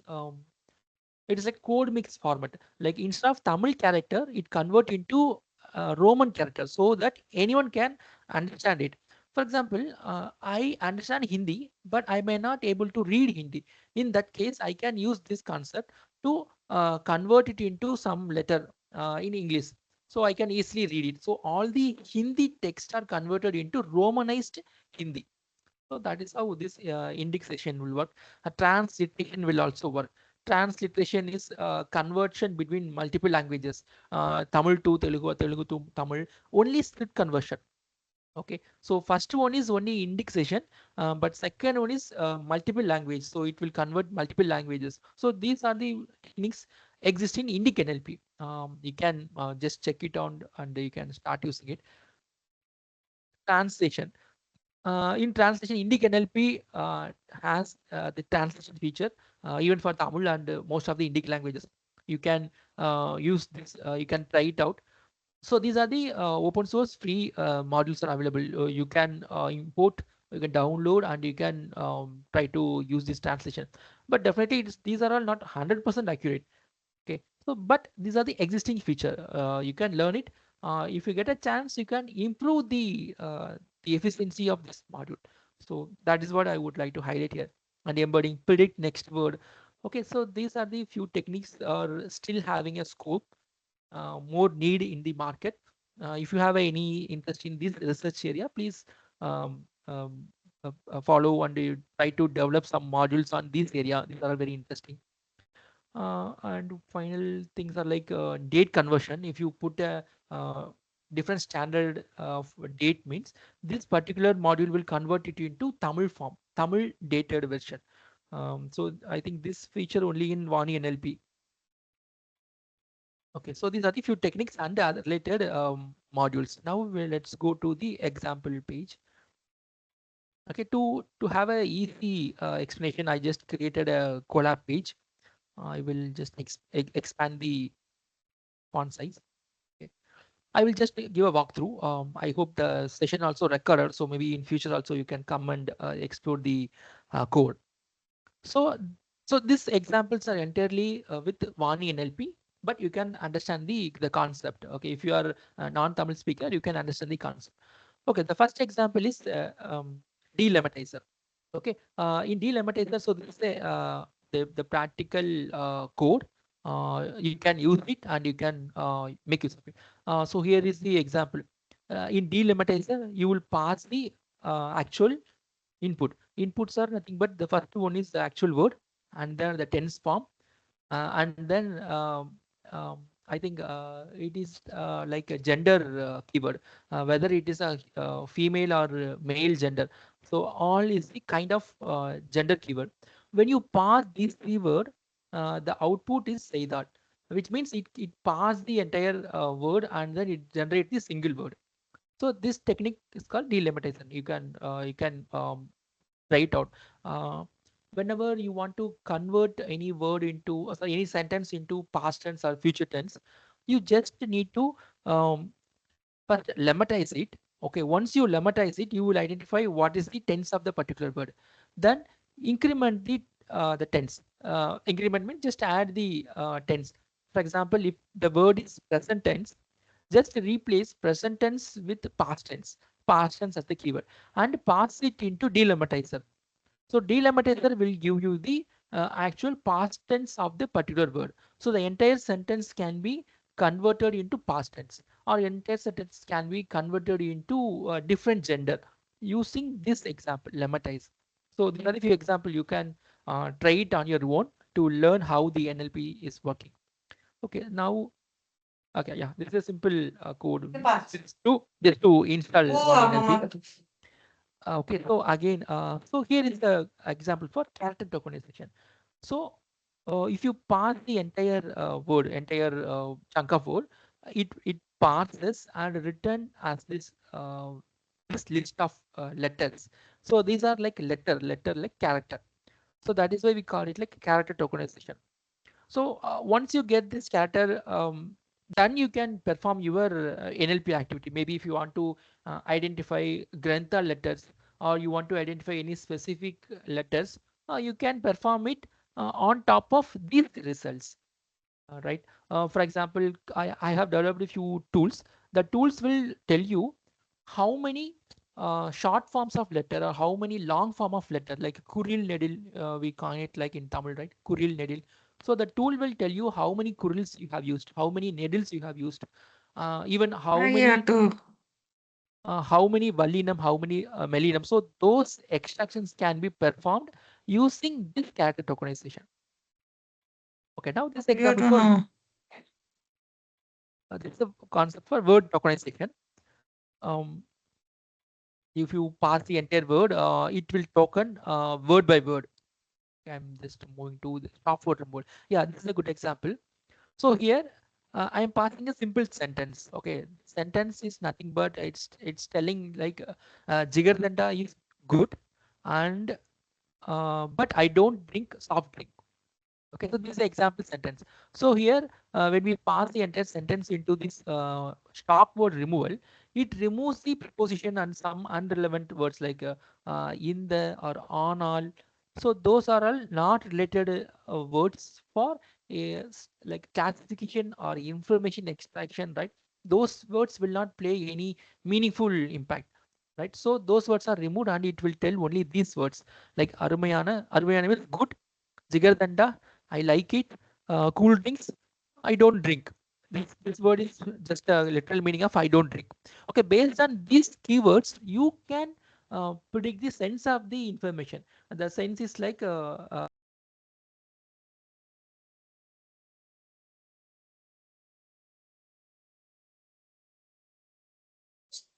Sir, just unmute your mic, sir. It is muted.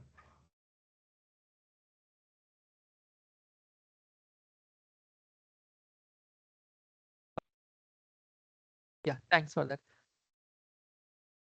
Okay, so coming back to the slide, so this is the example. So when you pass the entire sentence, it remove the unrelevant words.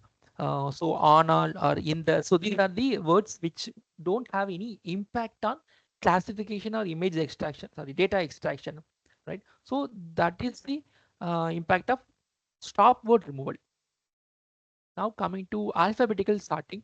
So here's the one more example. If you pass the list of words, okay, list of words, it alphabetically it sort the word and then it give a output. If you see here, e, then ku.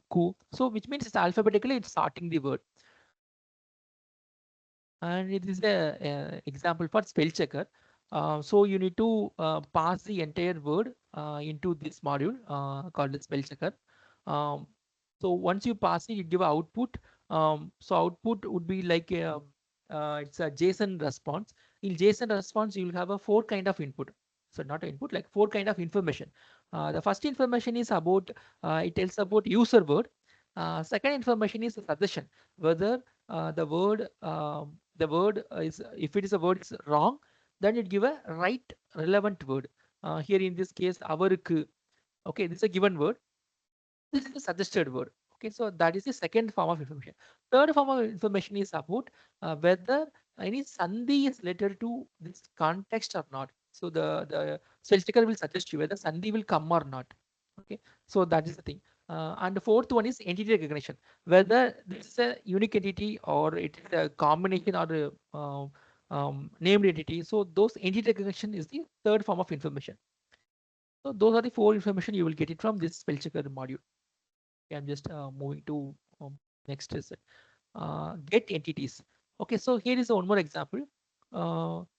If you send up list of words, like list of sentence, it able to identify the entity. Here is a good example. Samuha Valaithalam. The both words are considered like a single entity. Okay, it won't confused with Samuham and Valaithalam. Okay, it all together it's a combination of 2 words and then it recognizes it. So that is why the named entity recognizes one of the technique we used to do. The another example is Mavata Achir. Mavata Achir is city collector, right? City collector, both are different words, but this particular module will recognize it and give you the actual entity. So in your further assessment, you can use this Mavata Achir as a single token. You can translate or you can identify it or whatever things you can do it. So that is how this entity recognition will work. Okay, yeah, this is the example for the date translation. If you put this particular format of date, it convert into Tamil form like year, month, and the date. So this is one of the example. Okay, now coming to the morphological the parser. So here this is the word Paravaikalin. So when you give this word into the tokenizer, it's split into and give you the actual stem word Paravai. So uh, so whenever you have a great or larger article or larger book, it is difficult for a machine to understand the keywords, right? Keywords are the related tokens. So this lemmatizer will help you to identify the exact keyword.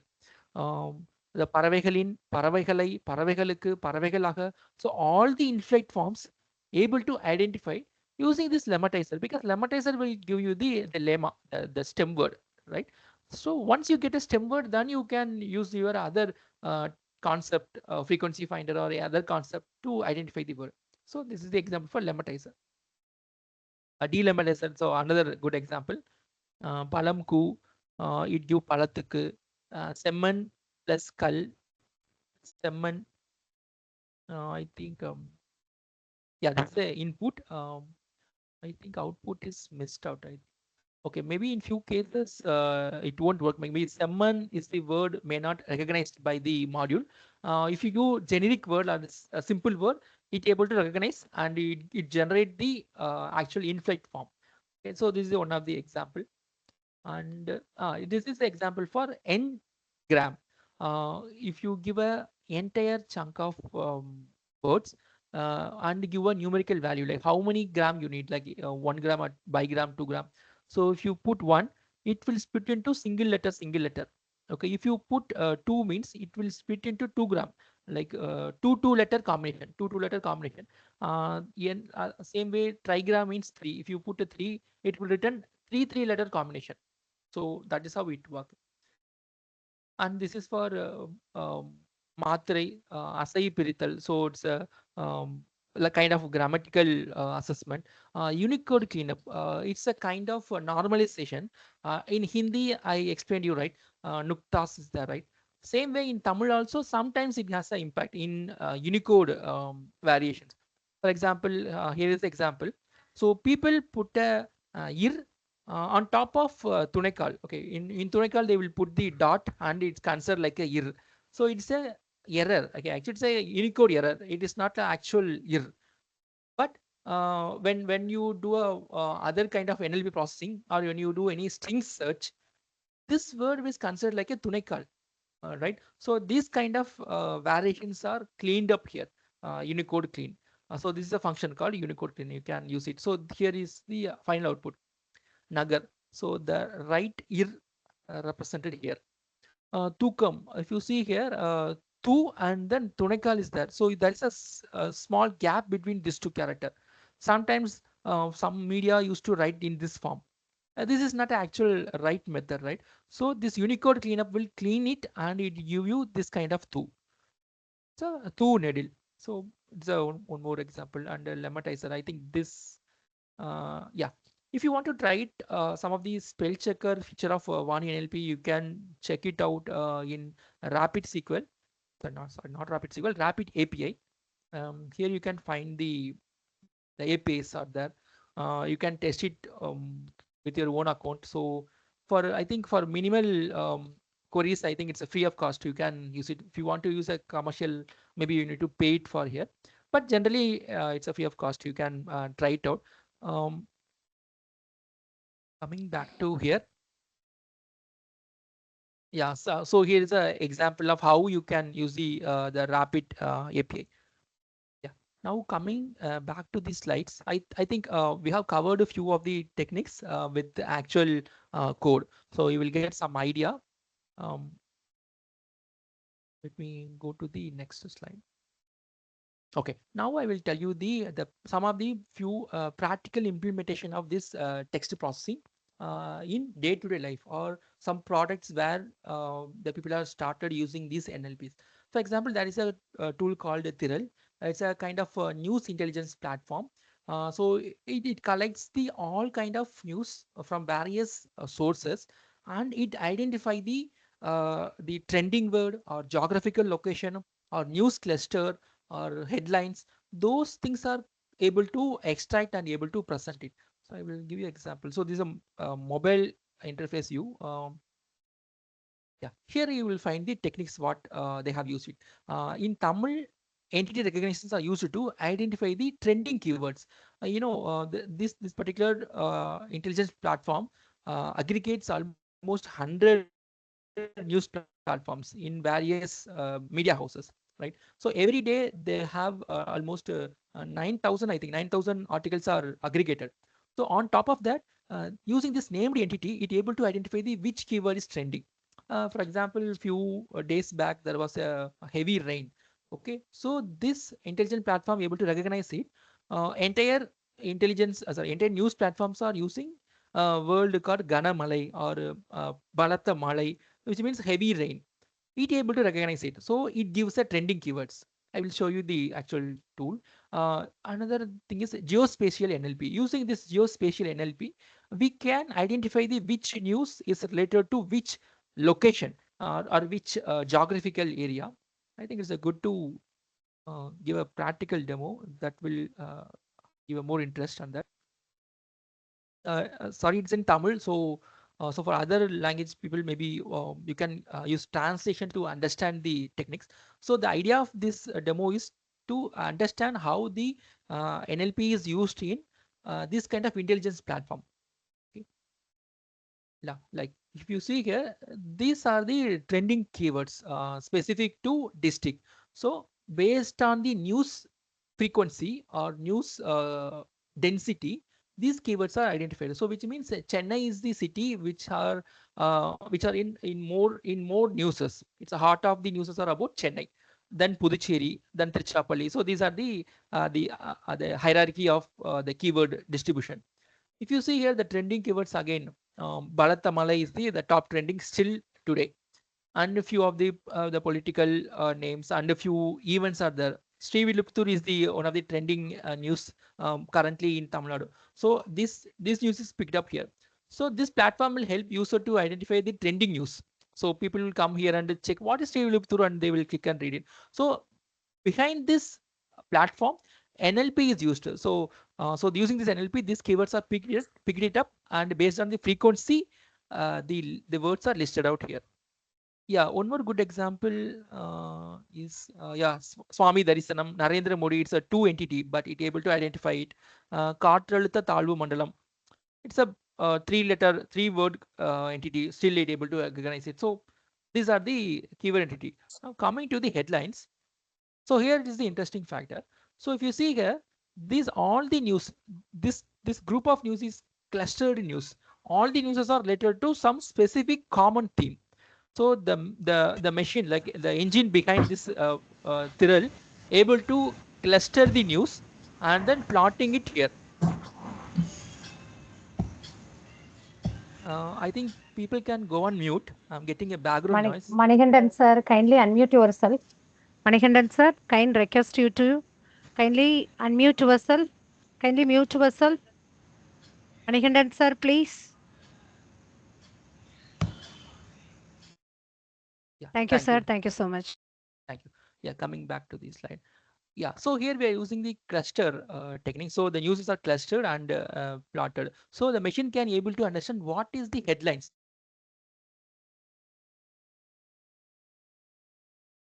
Your mic has been muted, sir. Sorry, sir. Kindly unmute yourself. Sir, unmute, sir. Okay. Thank you. I have unmuted it. Yeah, based on this clustering technique, a machine able to understand what is the trending news or what is the headlines of the news. No human interaction is behind this product, this Thrall product. Every technology or every aggregation or every decisions are made using NLP as well as machine learning. Now coming to the one more interesting thing is map view. So here the concept is let me full screen it. So if you see here, so these are the marker based on the news density. If you zoom it, look, let's take Kanjipuram. Here you will find 49 news related to Kanjipuram. If you see a Chengalpattu is related to 32 news. RNE 1 news. In Chennai, even if you can zoom it out, Tyagaraja Nagar, like T Nagar has 7 news. You zoom out, and in Karnataka 36, Goa 6.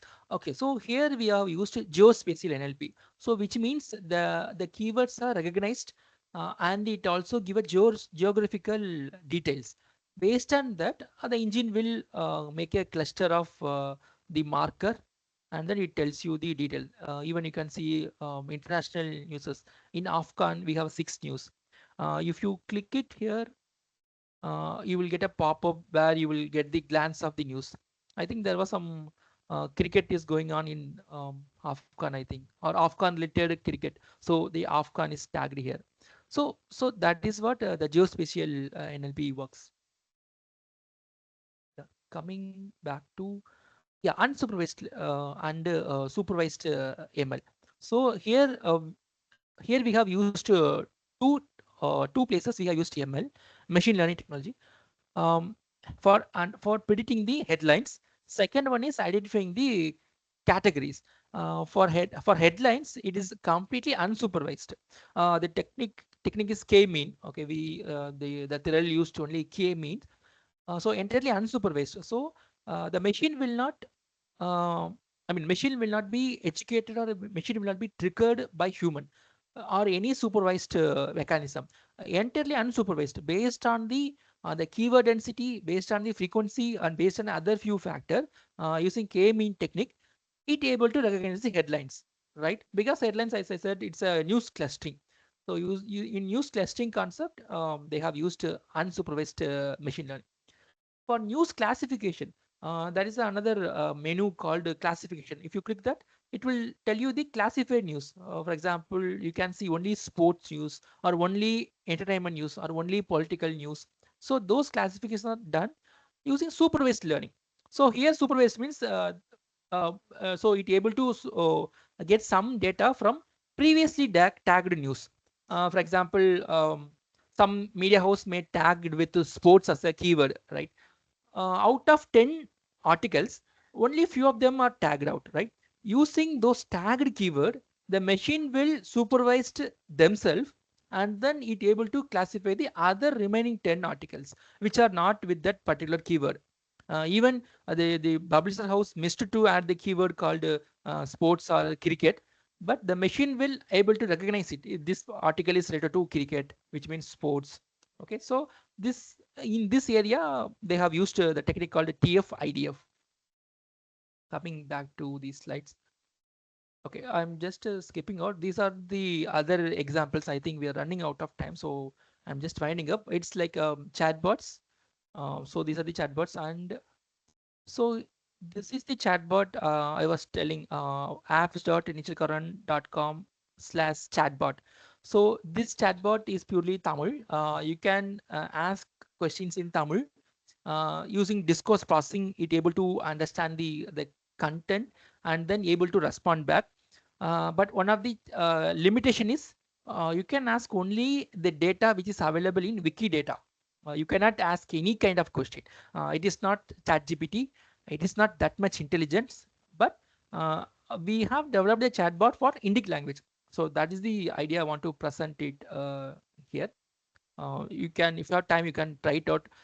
It developed in Python. So this is the API we have used, chatwiki.toolforge.org. So this API interact with the Wikidata and retrieve the data back to us. So these are the URLs, you can find it out. So backside of like backend of this chat wiki is nothing but Vani NLP. We used Vani NLP as a backend, and then we crafted this API. If you want, you can use it. Even if you're interested to contribute, you are very welcome. You can see some of the documentations in this URL. Even if you want, you can reach out me. So these are the open source. You can definitely have interesting. Also, one more offer is this particular chatbot is exist only in Tamil. If any of you are interested in any other language, or if you want to develop it in your own language, please reach out me. It is completely dependent on Wikidata. So using Wikidata, you can interact with your own language. So that is the idea of this API. You can use it. Yeah, this is a simple example how the named entity works. Yeah, we already covered this example. I'm skipping out this example. This is a front end. If you understand Tamil, you can try it out without coding, like no coding platform basically. You can put the word and it will split the word. It generate, it classify, even it generate keywords. It identify entities. So you can play with that. This is the URL. This is the URL. Tamil NLP is the page name. You can try it out. And here are the few links, maybe sounds interesting to you. Few of them are in Kaggle. Few of them are in GitHub.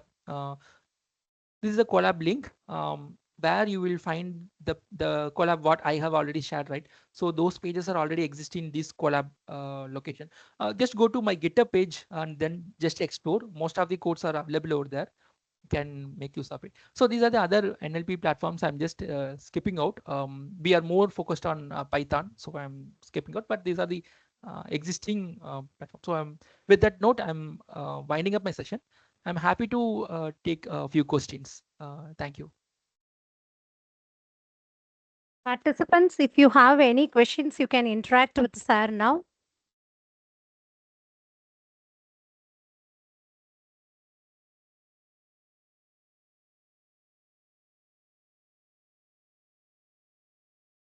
Good evening, sir. Am I audible, sir? Yeah, you're audible. Yes, sir, you're audible. Yes. Sir, thank you so much for giving very wide information about the NLP today. So we gathered some of the information about NLP. Yeah. So the thing is, what are the tools, sentences, and techniques that is available in NLP, and what's the chatbot you have created for practicing session, that also we have gathered. My question is, how the machine will be trained with the human presentation, human pronunciation, sir? Because the pronunciation will be differ with person to person, right? How it can be trained with the pronunciation? Yeah, it's like out of syllabus, but I will try to answer this question. So we want to train with a different variation. In technically, we call it like different dialects. Then definitely you need a data set. For example, you need to collect the different dialects. For example, Madurai dialect, you need to collect 1,000 voice sample. Same way you collect a Tirunelveli dialect, 1,000 sample, Chennai dialect. And once you get a different dialects, then you need to train the machine. Using there are multiple concepts of that. It's a classification, right? So based on the trained model, machine will identify whether the dialect is Chennai or Madurai or Nagarkoil, right? So you need to collect the data and then you need to train it. That is the only approach. So that is the suggestion I would like to give here. But you told me that there are many types of ambiguities are there, sir. Because how Yeah. the ambiguities can be eliminated? Because this is one of the foremost ambiguity that we expect from the machines, right? How it could be understood? Yeah, I think if I am not wrong, I understood that your question is about how to train the machine. Okay, Yes, sir. this is the way to train the machine. But when you want to handle the ambiguity, then that is a different approach. Then definitely you need a list of data, like you need to have a dictionary kind of thing, and you need to have a word net. So word net will give a relation between multiple words. For example, Sulagu is the one of the word used in southern Tamil Nadu. That Sulagu word may not be related with northern Tamil Nadu. So there they have a word called Muram. Okay, so in WordNet you will have a link between Muram and Sulagu. So whenever the speaker pronounce Sulagu means it will relate with Muram and Sulagu. So you need to have a list of words as well as the good number of WordNet. So I think these two will help you to identify the ambiguity or handle the ambiguity. Thank you, sir. Thank you. Thank you. Thank you. Participants, any questions from your end or any feedback? You can unmute yourself and you can interact with the resource person. We are getting the next session. So if you have any doubt or you want to say your feedback, then you can interact with us now. Yes. I think, yes, sir. Any doubt or any interactions? Yes, hello. Yes. Yes, ma'am. Yes, Yes, ma'am. ma'am. Yes, I'm Pallavi, and I have one concern that can you please include some Hindi or English example that will be helpful for me. Tamil, it Ma'am, will. actually, sir is the expert in Tamil and connected with Tamil Nadu government. He is doing so many projects for the development of Tamil. In the upcoming session, okay, the resource person is coming and he is from Japan. Okay, I think hopefully he will fulfill your need. Okay, kindly consider. Let me try to answer the question. Right. Actually, Yes, sir. I do have examples for Hindi as well, but in Hindi NLP or other Indic languages NLP, we have only less amount of rich NLP examples. So that's why I pick Tamil. Even in my examples, I have showed you few features like stop word removal or few features. Those features are not exist in Hindi or other Indic languages for open source. So that was one of the challenge. But definitely, if you have more resources in other languages, definitely I will happy to include it as well. But if you see this chart will have a entire NLP list for Indic languages. Okay, so Indic NLP or INLTK are the good example for other Indic languages. Thank you, madam. Okay, Thank thank you. you so. Thank you, Pallavi ma'am. I think you satisfied with our answer to your question, right? Yes. Thank you, ma'am. Thank you, ma'am. We'll kindly wait for the other session also. Okay. So, any other question from the participant? Good evening, ma'am. Yes, sir. Good evening. Yes, sir. Yes, Ma'am, sir. I would like to ask some basic level questions, ma'am. Yes, sir. So, is there any basic website or PDF document or books recommended to learn NLP? Some beginning level, ma'am. Yeah, I think there are plenty of NLP documents are there. So I think. Sir, can you share that details, sir? Yeah, sure. I can share. Are you able to see my screen? Yes, sir. Yeah, I think this Greeks for Greeks.org is the right. Okay. This particular site is good for NLP.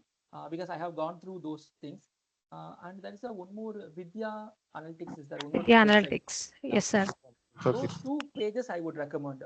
You will get basic stuff with advanced level of stuff. Only these 2 I would immediately remember. But you can note it down my email. If you have time, you can just send an email. I have other collections. If I have a time, I can respond you in email with more details. Can you show your email ID, sir?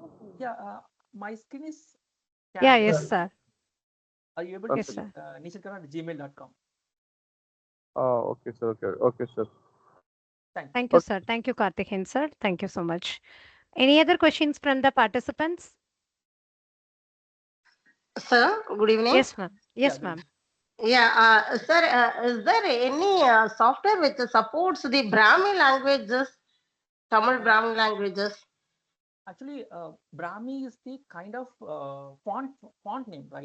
Yeah. So Which is available in the culverts and all, yeah. Yeah, it's there. So let me give an example. There are 4 to 5 fonts are there which supports Brahmi, even Vatteluthu. Okay, just to go to this oss.nichilkaran.com. Okay, oss.nichilkaran.com. Okay, basically it's OSS is nothing but open source system, and nichilkaran.com. That go to Tamil fonts, the main page. Okay, so here we'll get all the links. So here go to Tamil fonts, and here go to part. So here you will find almost 2,500 fonts. Okay. Now here you can see the Calvert in I think around 2,400 range. I will just quickly navigate it. Time being. Then just to rename the numerical value.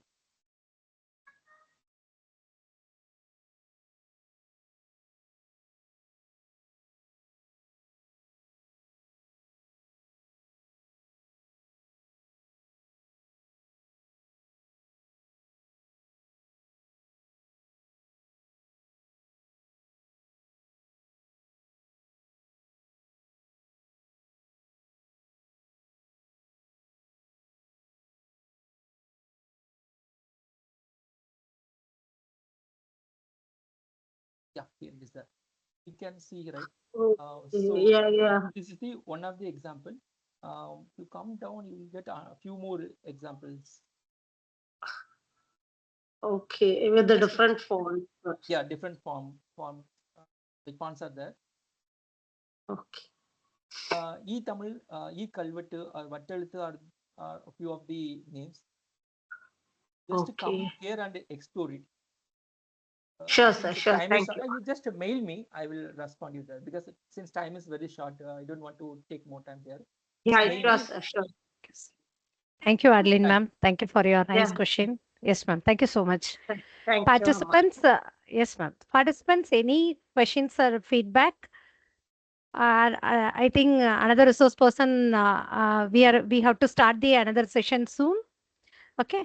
So it's my honor and privilege to extend a heartfelt vote of thanks to our esteemed resource person, Mr. Nichilkaran Rajaraman sir, for delivering such an insightful and inspiring session on natural language processing today.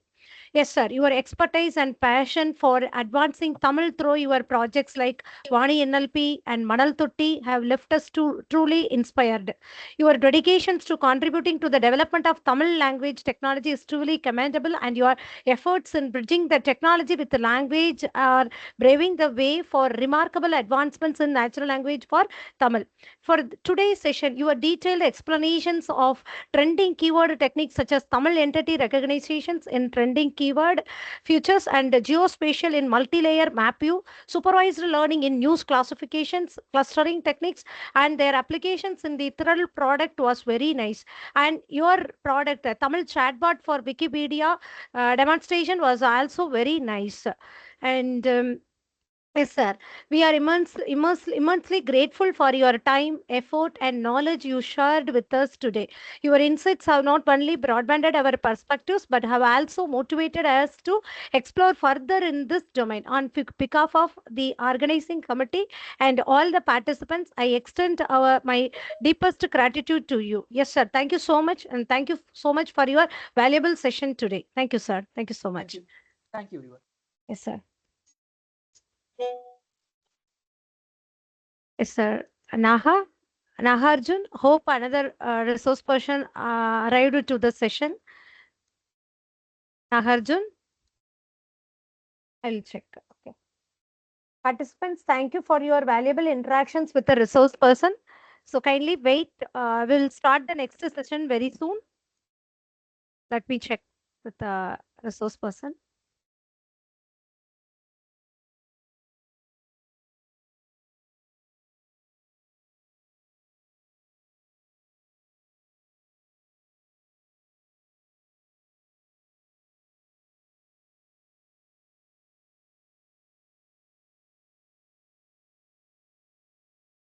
Naha, hope you join.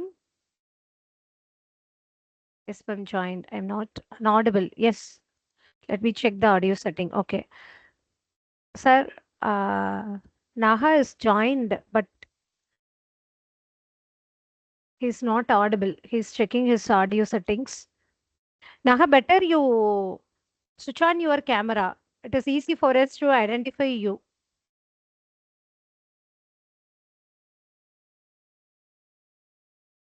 Naharjun, kindly come in video mode. It is easy for us to identify you because there are totally 159 participants over there.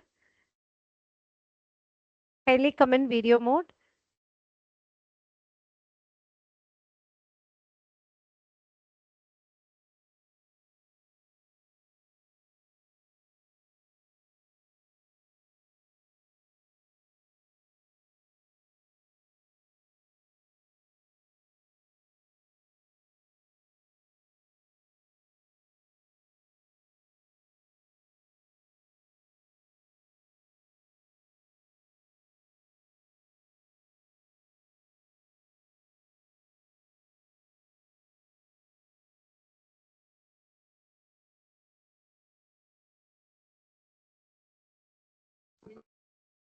Yes.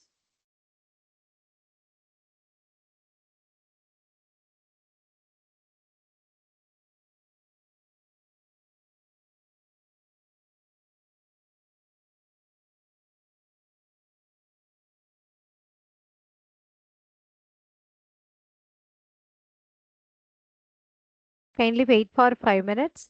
He is joining. He is facing some technical issue. He is joining now.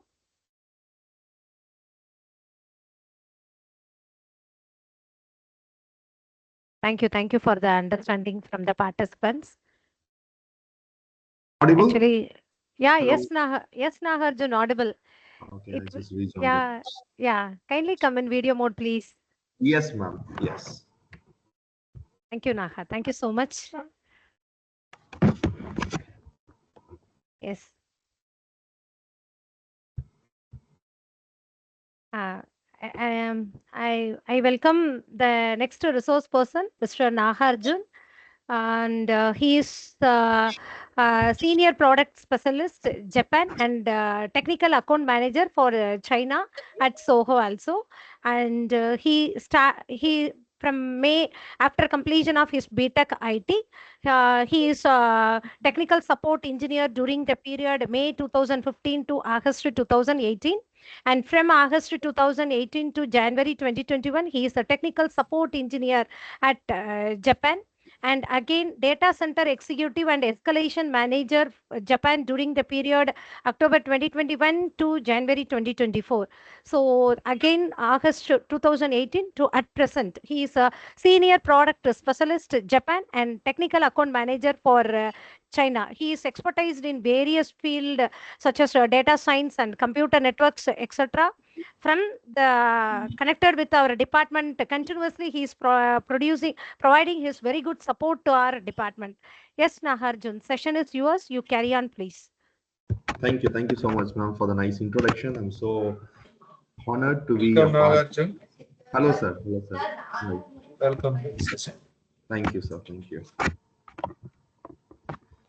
So, hello to the audience. My name is Nagarjun. As ma'am mentioned, I've been working in Zoho, taking care of two regions. One is Japan and another one is China. So for Japan, I just do the product specialist for the networking products, and for China, I work as a technical account manager and also taking care of Zoho's data center.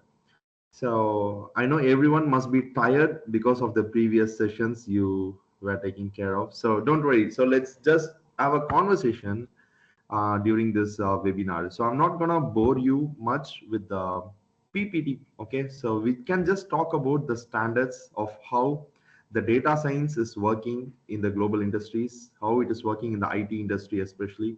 I will give you some examples of how it works in Zoho, especially with the software. So I got an access to all the softwares. I can help you and I can just show you how we are using it for day-to-day activity with the customers. So I hope my voice is audible to everyone. If anyone is having questions in between, you can feel free to raise your hands and you can just ask me any questions. Let's just have a good conversations within ourselves. Okay.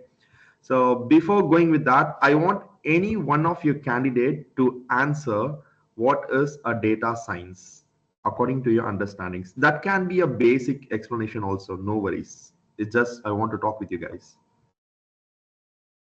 Sir? So just tell me what is data science according to you. Hello? Yes, yes. Sir. Hello, sir. Is there anyone crashing? I think Karthikeyan is speaking now. Yes, sir. Yes, sir. Sir. Yes, Can I Karthikeyan. speak, sir? Yes, yes. Karthikeyan, you can call me Nagarjun, no problem. No need to call me sir. You can call me Nagarjun or call me Arjun. Feel free. So after hearing your profile, it's a big length. I thought more than 65 plus, I think, your age. Oh my God. Even after seeing my face, do you think that? No, sir. No, sir. Still young, sir. Thank you. Okay, sir. So I want to ask about what about my opinion about data science is that's based on data we are going to find what to do, how to do that thing. One of the advertisement, data speaks a lot, like that I heard. So that's only I know about data science, sir. Excellent, Karthik. Actually, that is called data science. You have given a quick abbreviations about it, but data science has multiple explanations. It has multiple models, etc., etc. Let's not focus much into it.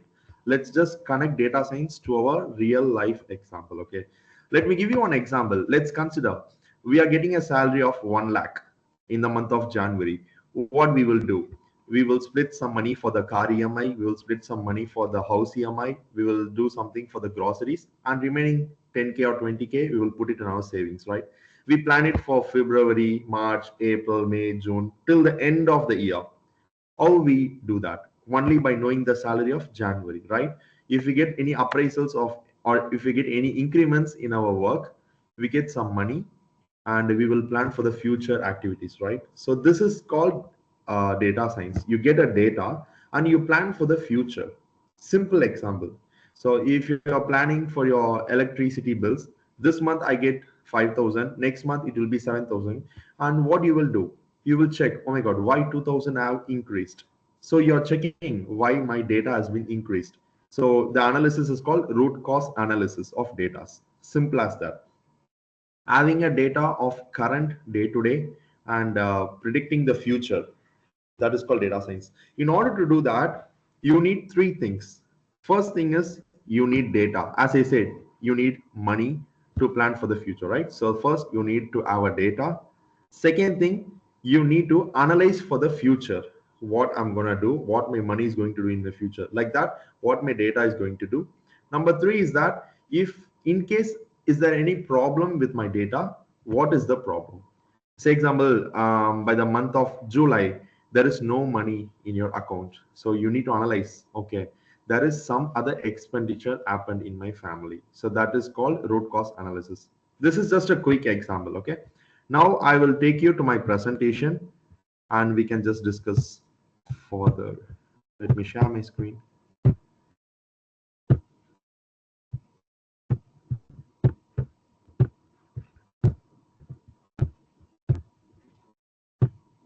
I hope everybody can see my screen, right?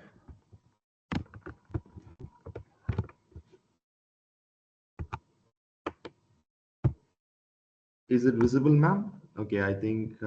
Yes, visible, sir. Perfect, perfect. Okay.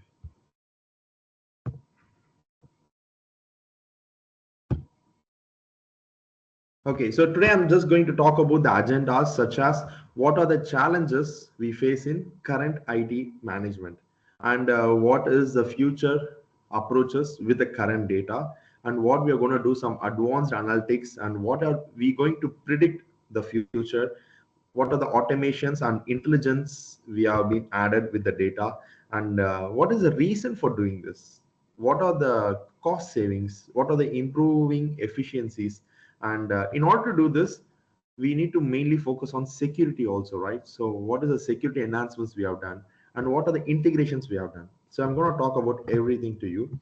So in order to know that, first I will tell you some example. Okay, let's consider this is your computer. So this is computer A. So today I can see my computer has increased my CPU usage of 80%. And yesterday my CPU was about 75%. And day before yesterday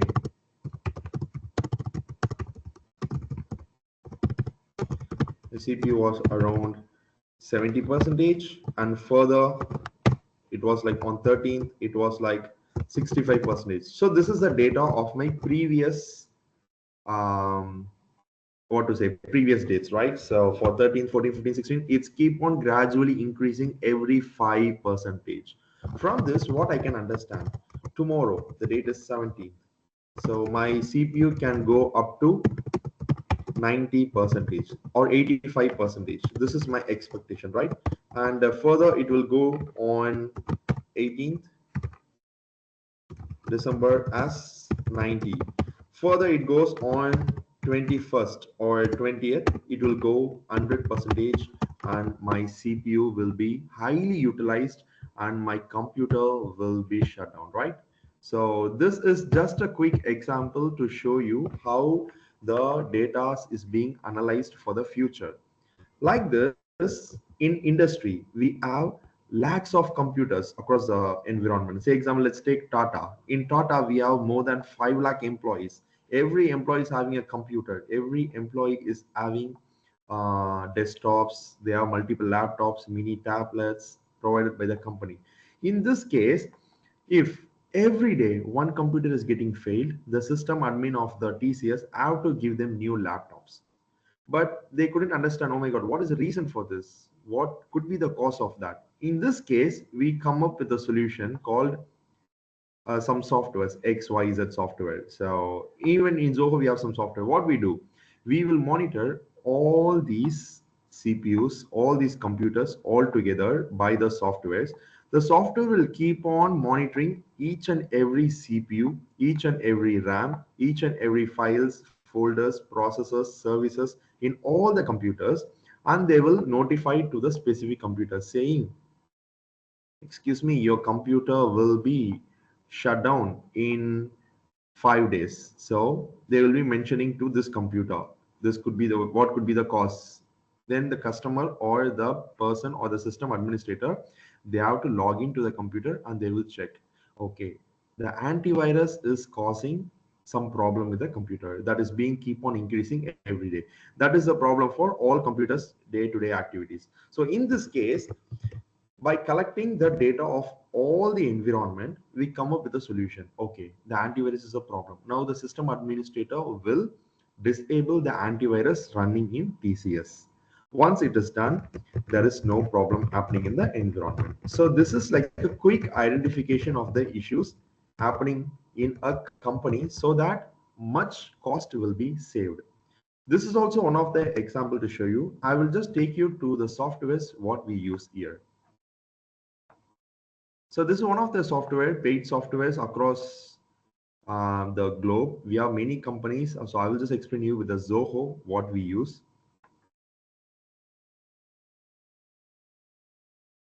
So okay, simple. So what I'm gonna do, I'm gonna add my computer in this software. So the software will add the servers in my application. It will just keep showing you what is the availability for today. It's 100%. Okay, there is no problem with my computer. What is the packet loss? 0. So there is no network issue in my computer. Like this, I have 10,000 computers in my organization. I cannot monitor the availability or the CPU memory disk of each and every computers one by one. So what we do, we add all those machines in these kind of softwares. These softwares will tell you as a group, okay, the company's availability is 100. You can also check, okay, the packet loss is 0. What is the response time? If you wanted to monitor other metrics rather than CPU memory, such as disk, or you wanted to monitor some URLs, or you wanted to add your own monitors, we will try to add it here. And we keep on monitoring all those services, applications, everything with this software. Now, the magic behind this software is that, let's say CPU. Now, I'm going to configure some alarms for the CPU.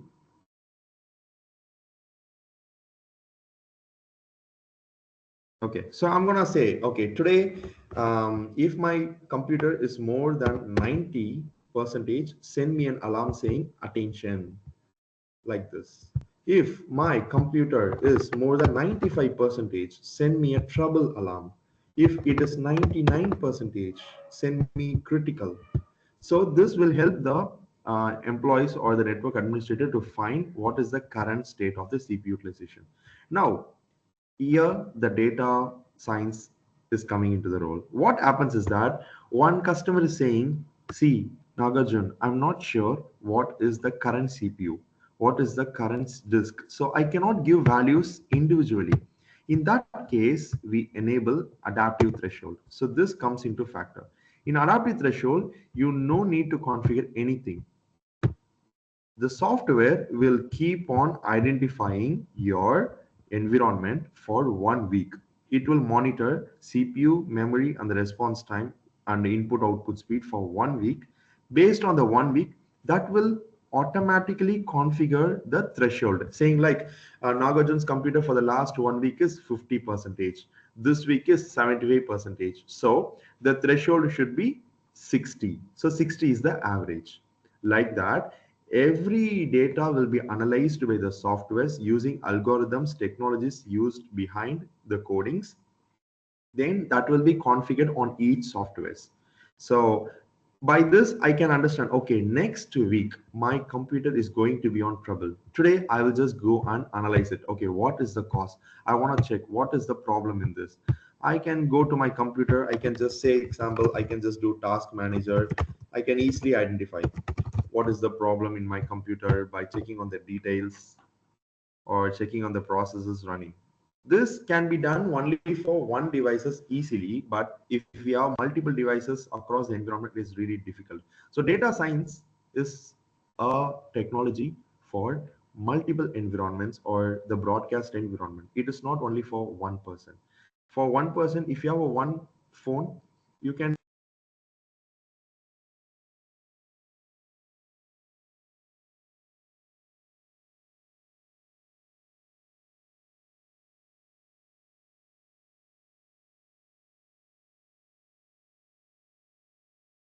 Check பண்ணுங்க என்னாச்சு. Yes sir call பண்ணிட்டு இருக்கேன்.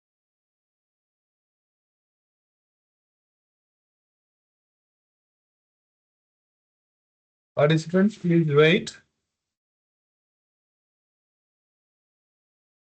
First person network is disconnected.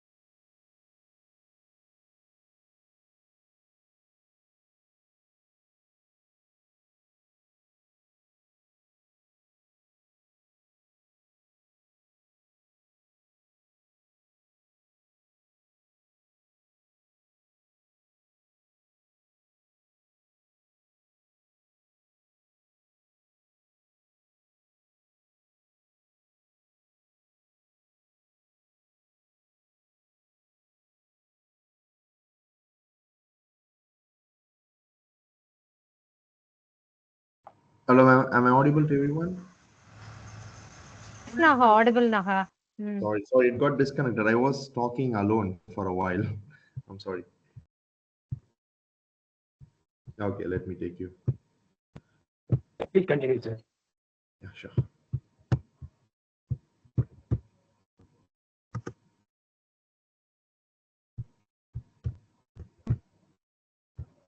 Okay, so as I said, you can configure all those alarms. So how we are doing this? Only based on the data we get from all of the computers. Using that, we will do this. So as I mentioned, some people may feel boring of talking some technical things, right? So I will give you some useful reports to show how we use the data. Okay, let me see forecast. I think everyone will be aware of switches, routers, right? So everyone know the purpose of switch and routers. That is a crucial equipment of a data center. If a switch is going down, then all the servers connected to the switch ports will go down. If all the servers is going down, all the applications in the server will be down. Say example, we have a Facebook data center in Mumbai. If the switch in a data center goes down, the server connected in the data center will be down. If the server is down, Facebook will be not reachable. But there will be having a secondary and tertiary data centers as well. But this is just to give you an example. So in that case, we take all the data from the existing of 5 years. I can tell you, if you somebody saying, okay, June, I want to monitor this data center switch. This is very important because this connects to the Anna University resulting websites. In this case, I'm gonna monitor this. I'm gonna just check, okay, how the forecast, how the performance of this server for the next 7 days. In this case, I'm gonna generate a report. This report will take the performance of the last 7 days until 16th, from 9th to 16th, and this is going to give me a report for 21st. It is like a weather forecast. I'm forecasting my environment. So I'm telling to my boss saying, see, for the last 7 days, the traffic is very normal. So the next 7 days, it is going to be normal. In that case, I can tell to my, say example, I work for an Anna University for publishing results. I can tell to my boss saying like, yeah, we can publish our results because the server utilization is very less now. And if I want to monitor for 1 year, okay, I want to tell what will be my network performance for the next 1 year. I will take the data for the last 1 year. So there is no current machine I have with this. So I will go for few months.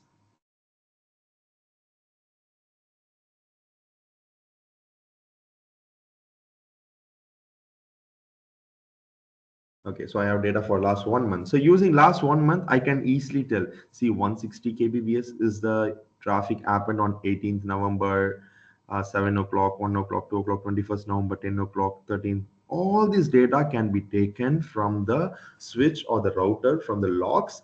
We will aggregate it with the machine learning softwares in our applications. Then using that, we show the data here.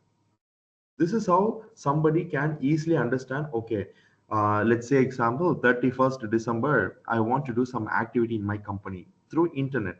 I want to check whether the internet connections is good or not, but I cannot confirm, right?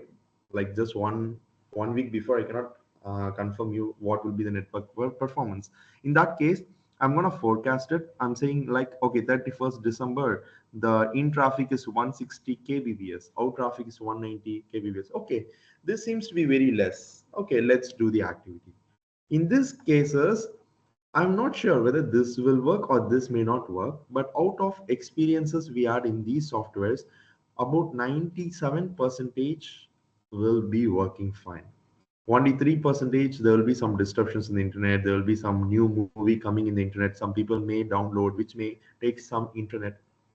That is a unusual case, but by usual, this will give you a proper results. This is how we do the forecasting. See, I can tell you like every hour. I can tell you, let's go on 31st. I'm just taking you to that date. I want to see the data. Okay, or not 31st, or the least I can go to Yeah, I can go for 31st, no problem. So let's go like 31st, 11 o'clock. I want to see what could be the traffic. So my approximate traffic is 161 kbps, 160 kbps. I can tell to my boss, see, the traffic is very less. It is going to be very less. So we can do the activity without any hassle or without any problem. This is like someone is helping me for free. How he is helping me? By taking the data of the old period and giving me a solution. This is how data science will be working. First, in order to get all this information, I need to add the devices for monitoring. Without knowing the device, you cannot collect the data. First, I need to add my device in any softwares available in the market. This is my switch. I want to add my switch in this application. The application will keep on monitoring this switch for every 30 seconds or 1 minute or 5 minutes based on the polling interval. If it's a free software, it will monitor only once a week or once a day. But if it's a paid software, it can monitor for every 1 second. So every 1 second, I can just monitor. Okay, I will give you response. This computer will be asking my switch, hey, are you okay? What is your CPU utilization? What is your traffic? My switch will answer, this is my utilization. You can have a database. Then it will be having a database. By having this database, the application can predict my future. Based on the future, the IT administrator can work this schedule. He can upgrade the switch, downgrade the switch, he can change the switch by considering the traffic utilization. So I will take you back to my presentation.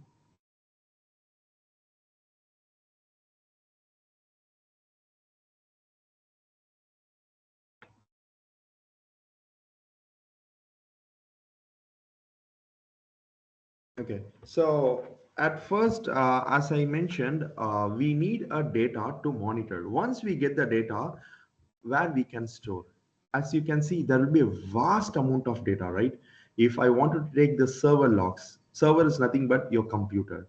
If your computer is sending logs to my software every day, every minute, every second, there will be a huge number of data. So what I will do, I will aggregate it. What is aggregation? I will create a tabular column. In that tabular column, I will mention what is the utilization, what is the disk, what is the traffic as a table column. I will add it one by one by one. Then I will only take the top information, only the top talkers. Let's say example, I wanted to monitor who is using internet, who is using more number of internet in Valiam Engineering College. In that case, using this software, I will capture the packets coming from the switch or the router. From that packets, I can see, okay, June is the top talker. He is using YouTube for 3 hours. Then I can say Arun is the second top talker. He is using Facebook for 2 hours. I will take all this data, I will keep in my database, and some other people will be like playing small games. They will be posting something on Instagram. I will just neglect them because I don't want those data, because those are very limited data, right? All these can be done by the softwares as a without human intervention, because somebody has to take a report, but the software will be like, okay, I will take a report only the top performers or only the top talkers. I don't want the least bandwidth utilized people. They will be neglected. In that way, I will be removing the unwanted server logs, unwanted entries in my database. Also, there is a technique called aggregations indexing. What is aggregation? If my collected data is more than 1 day, I will zip it and I will shrink it. Then I will keep it in a different file. Every day I get bulk of syslogs, server logs, right? I will take all those syslogs, I will shrink it, zip it, and I will keep it in my database. If somebody says, I want the data which happened last month, in that case, the software will come and locate the database, and it will open the file, and they will take the database, and it will be provided. Other data will be shrinked. In that case, the data science will be working without creating a problem of your disk size, without, I mean, before understanding why my disk size is so big because of the data. These softwares will help you to shrink the data. So the softwares are nothing but a person who is collecting the data, keeping the data and telling future to you. So this is like I call it as a friend. A friend is analyzing my environment, and the friend is predicting my future without some human interventions. In that case, I can monitor my servers, I can monitor switches, routers, firewalls, also applications. I can say if I'm gonna publish the Anna University results in Anna University website today, first I will check whether the bandwidth utilization at 5 p.m. every day is good or not. Yesterday it is very high. Day before yesterday is very high. Last week is very high. In that case, I'm not gonna upload my results in the internet. So that if many people go and access the Anna University website, sometimes it say timed out, 404 error found. This is because of high utilization. If Anna University has forecasted the future, like okay, last 10 days 4 a.m. it is the right time to publish the result. In that case, they can understand, okay, for the next 1 week 4 a.m. is the better time. Okay, we can publish our results 4 a.m. on every day. Like that, they can forecast the future. And there are many tools which available in the market, such as Service Desk Plus, um, ITOM Managed Engine Solutions, OPM, NFA, NCM. There are a lot of softwares available. You can also download it for free. You can use it and you can learn how the machine learning happens for your own computer. As I mentioned, you can just go and download Op Manager. This is the one. This is for free. Op Manager download. If you just go, it can just show you the URL to download it. It is for Windows or Linux. If you just download Windows, you can see the software like this.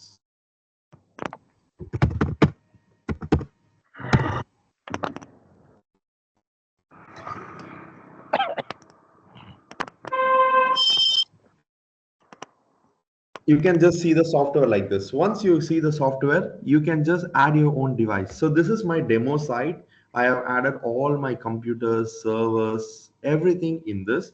If you download something, all the data will be empty because that is your installation. Nobody can see your data.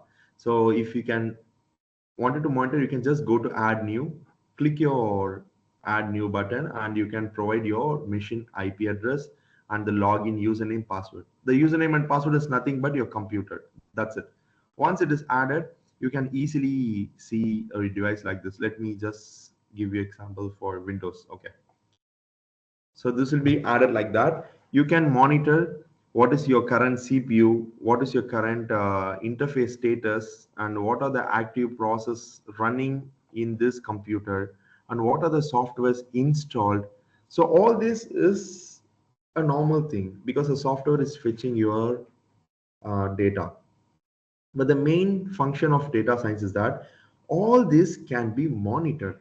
I can create alarms saying that if my Skype is being used for more than 3 hours, send an alarm to the manager.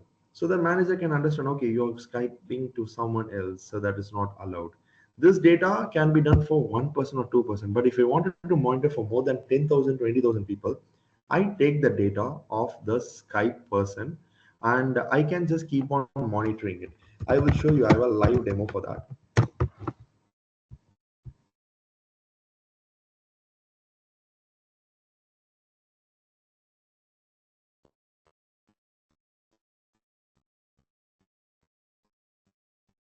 Okay, now, okay, this is my switch I have added in a software in order to monitor.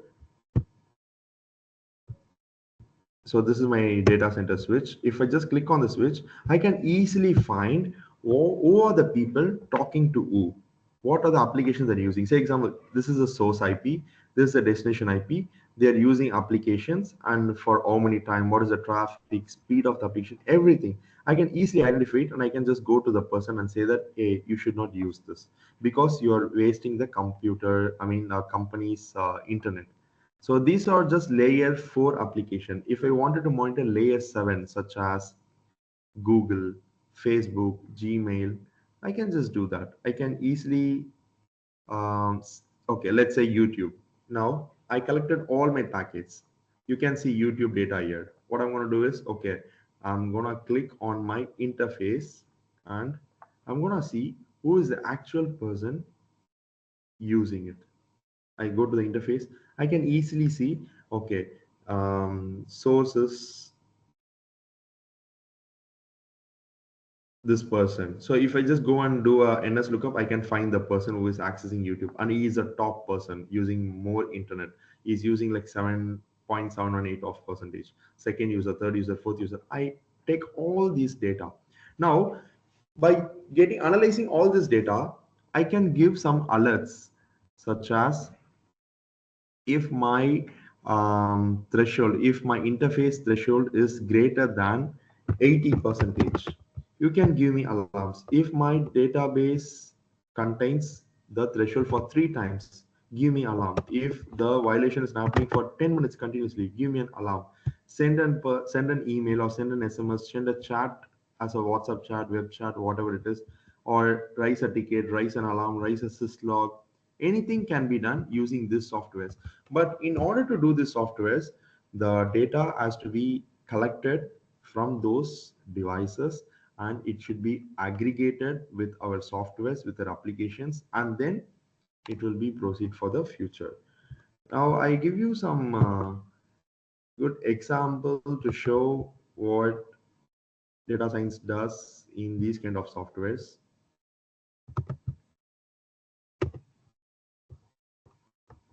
Okay, let's say complaints. I think everybody know what is a complaints. Let me tell you one thing. Complaints is nothing but every organizations will be having a different cultures. They should be followed. Let's say our college, you should come to college before 9 a.m. You should leave the college only after 4:30. You should come in formals. This is called the college complaints. Let's say school, you should do the homework every day. You should wear the tie, ID card every day. This is called school complaints. Like that, every company having complaints, every country is having complaints.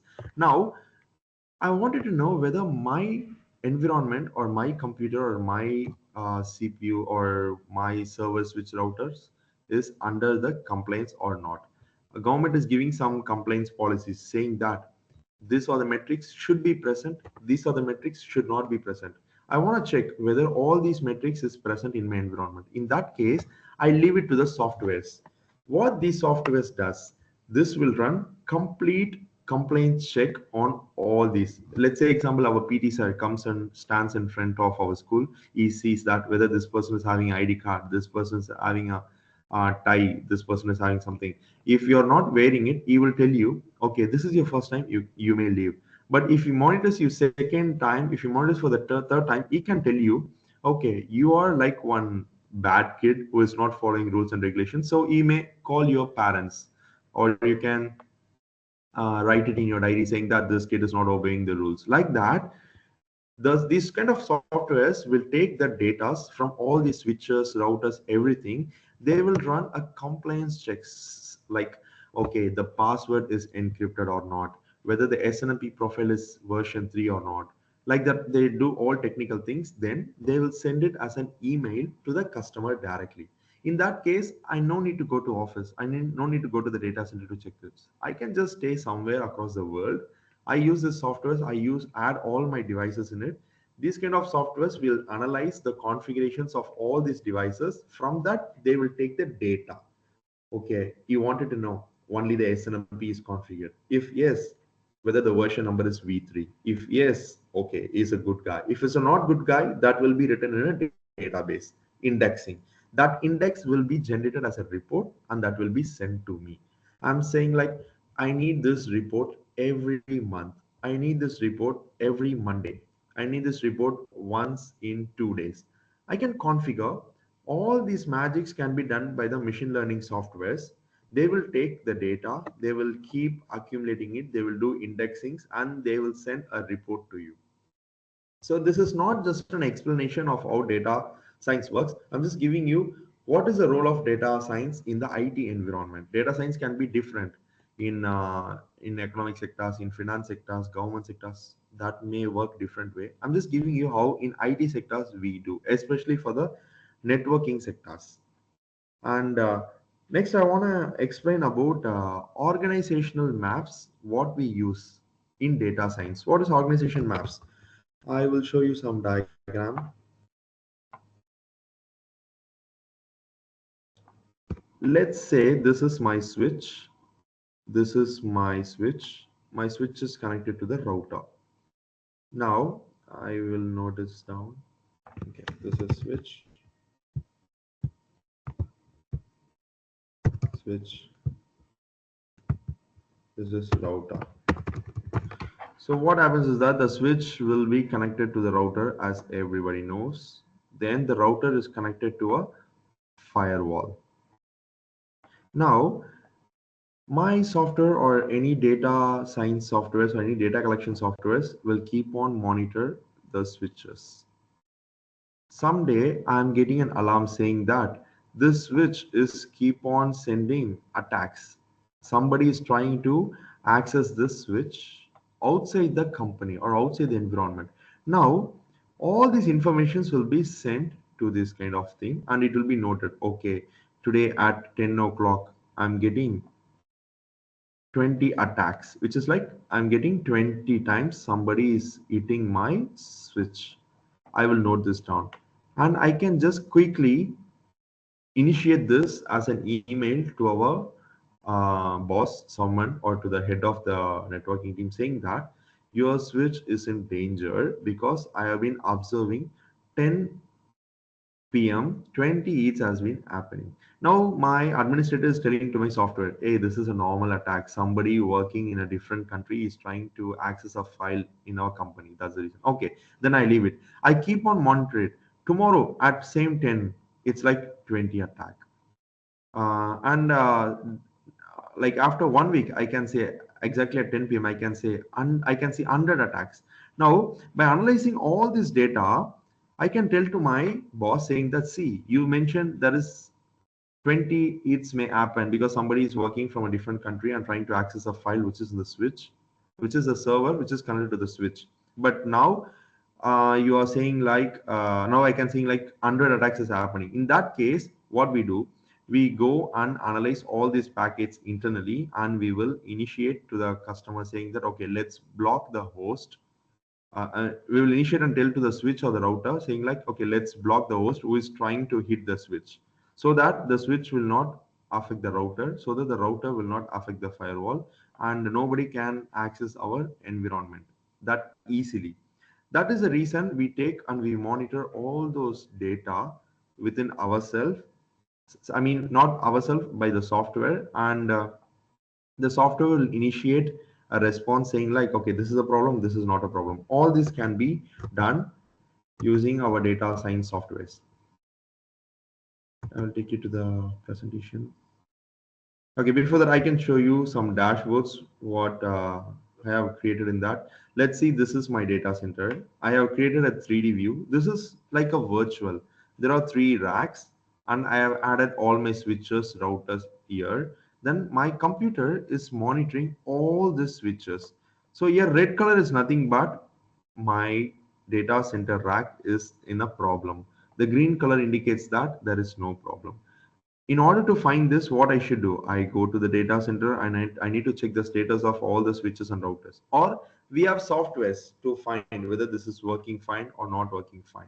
But using these kind of data collections, what happens is that we keep on collecting all the data from these kind of data centers and we will be analyzing this switch is being in trouble for the past 10 days, so this is going to be in trouble for the next 10 days. So we will create an alarm to the system admin saying that please go and check on that. And now by analyzing the server logs for the past 10 days, we will check what is the problem, whether the CPU is a problem or any abnormal logs are generating or the fan or power supply in the CPU is a problem, because every logs will be having a detailed reason. We will keep on analyzing the reason and we will tell to the system admin, see, by analyzing all my past data, seems like your CPU or your fan or your power supply in the CPU seems to be problem. Please go and change the power supply. So as a network admin, I go to my data center, I remove the switch, I replace the fan or replace the power supply. Then I close and I go back to work. Simple. Or I just leave the office. Simple. Because all these troubleshooting analysis can be easily done only if I have this kind of data collection softwares, because all the data is being stored in the software and the software is telling you what should be done. Or I have to go to there, I need to check one by one all alone, which will take a lot of time, which will be utilizing my energy, wasting all my time, right? In that case, these kind of softwares will analyzing the data and it will show you. This is like a live architecture of a house, saying like, I have a server, I have printers, I have routers, I have routers, I have routers. Now I want to see what are the switches, what are the routers is having a problem. In this case, I no need to go to each and every location to see. From here, I can see this is green, no problem. This is red, this is a problem. Here, I can see, okay, the recent alarm is device is down because there is no response from the device for last 5 polls. It means my software is saying, see, I have been trying to talk to your computer for the last 5 minutes, but it is not replying. So please go and check. Like this, every monitors you can identify the issue and which will help the day-to-day IT life. If you want me to give another example, if say example, we have a Wi-Fi based air conditioner, right? These days we are having that kind of air conditioner, but before what we do, we have the remote, and if it's a cold, we will turn it off. If it's very sophisticated, then what we do, we just increase the temperature. But if we have a Wi-Fi based, or if we have a machine learning based air conditioner, what it does is, okay, every day at 10 p.m. the temperature of the environment goes below 20. So let's increase the temperature of the air conditioner to 30. Every day, morning 4 a.m. it's the temperature is going very bad. So let's try to decrease the air condition. Like this, the AC will automate by itself using the data captured in the past. This is one of the finest example I can give you, but this is not very familiar in the market, but I'm just telling you. So AC will work in that way. Like that, all these networking equipments, all these networking softwares will take the data from each and every parameters, each and every metrics, and they will give you the future so that you can plan for it. So I think we have 30 minutes to go. So now I can just give you like 5 minutes of break. Some people can have a quick water on. If someone is having questions about the topic we discussed till now, we can talk in the meantime.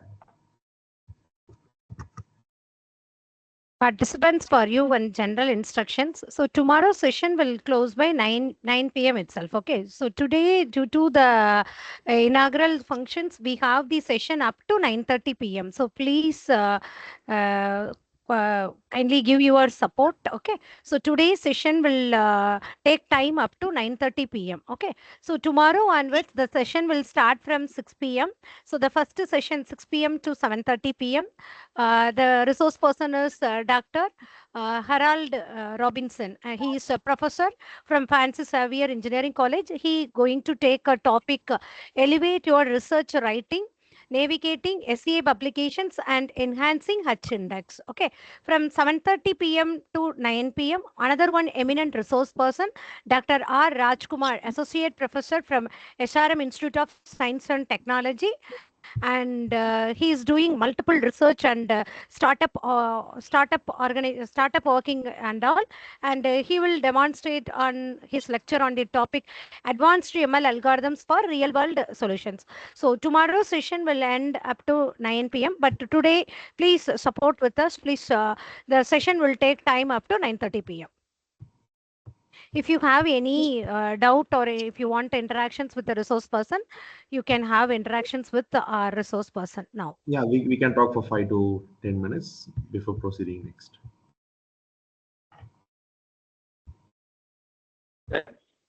Why does this work? I have a doubt. Yes. What is the difference between data science and data? Come data again, I didn't get your question. Data science and? Data. I didn't get your second one. Data science and? Data. Did you get it, ma'am? Analysis. Data analysis. Right? Am I right? Your question is data science versus data analysis, Yes, right? yes. Okay. Let me tell you this way. Data analysis is nothing but I give you my data. I give you my data. I will just come to you. Let's say you are the doctor and the patient. I just come to you and I'm telling you my body is having a problem, but I'm not sure what is the problem. What you will do is that you will ask me, okay, what did you eat last night? Did you drink enough water? Did you keep on using your mobile phone? You are analyzing my logs, my history. Based on that, you will give me, okay, this is the problem. You have to do that. This is like a data analyst. You're doing you're just analyzing me. I'm not giving you anything because I'm not giving you much data. I'm just coming to you as a raw material, and you are analyzing me by checking my temperature, by checking my body conditions, everything. You are giving me, okay, this might be the problem. You are giving an analysis, but data science is nothing but I'm just coming to you. I'm telling you the medical history of myself and my father to you, saying like my neck is being pain every day, my neck is having some issues when I'm driving. I'm explaining you this is happening only from the age of 10, and this is also happened to my father, this is also happening to my siblings. So I'm trying to give you all my histories of data.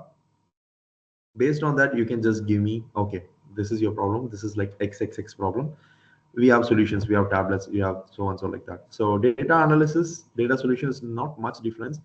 The next form of data analysis is the data science. That's it. Maybe if you just Google it, you can get lots of explanation from the legends or from the intellectual people who works in the field. But if you want me to explain it in a shorter way, this could be the example.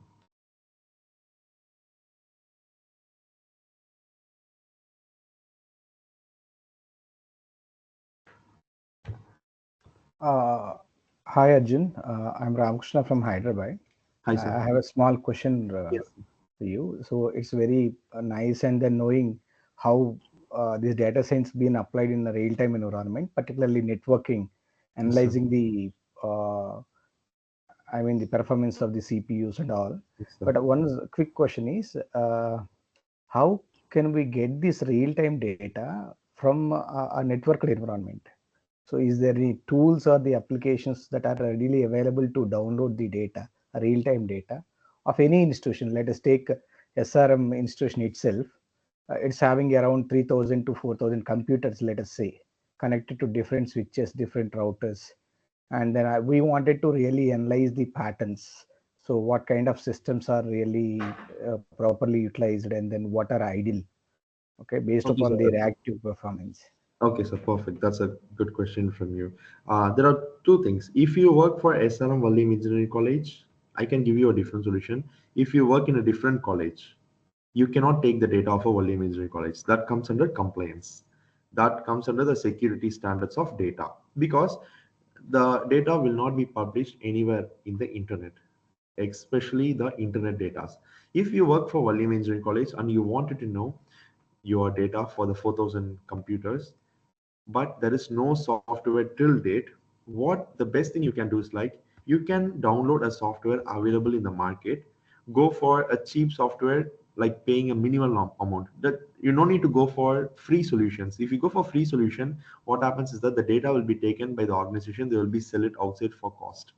You have to go like pay like few dollars, $500 or $1,000, purchasing a software, adding all your computer to that softwares, and the software will monitor from now, from this period, that will monitor it. You cannot get the past data because those information will not be present in the computer itself. Maybe some old syslogs can be present. If you wanted to monitor switch, if you can go and execute the command show logs, the show logs will give you all the logs, right? But for Windows computers, there is no some catch mechanisms to store all the data. It will store only the user password or the browser cache information. That's it. So only from the day of monitoring, you can get the data.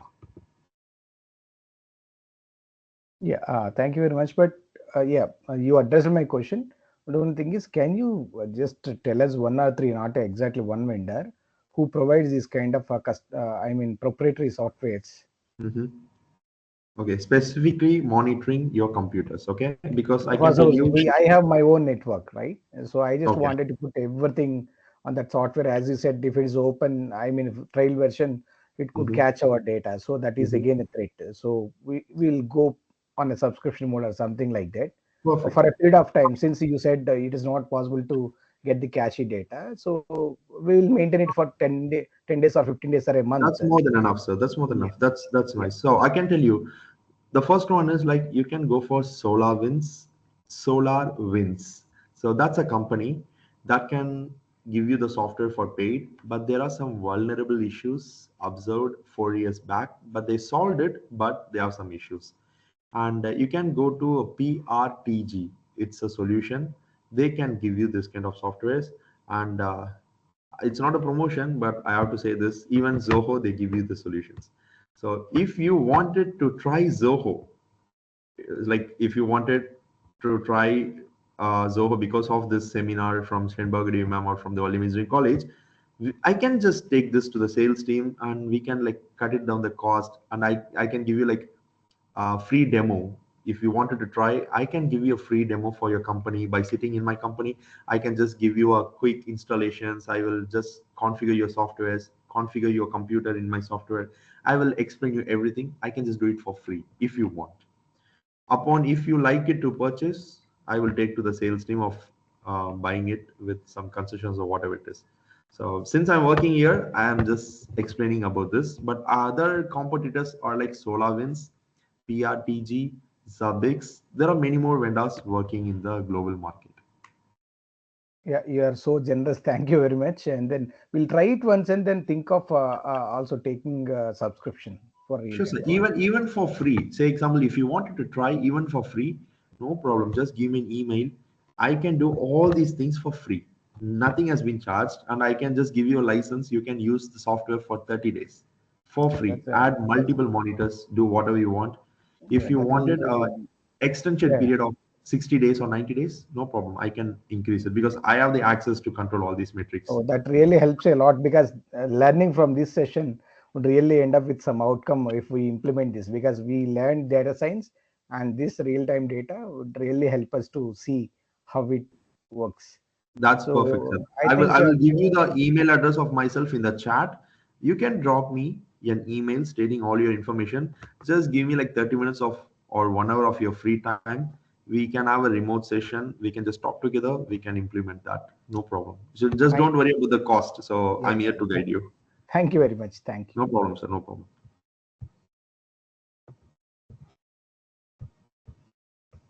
So adding to it, anyone have questions?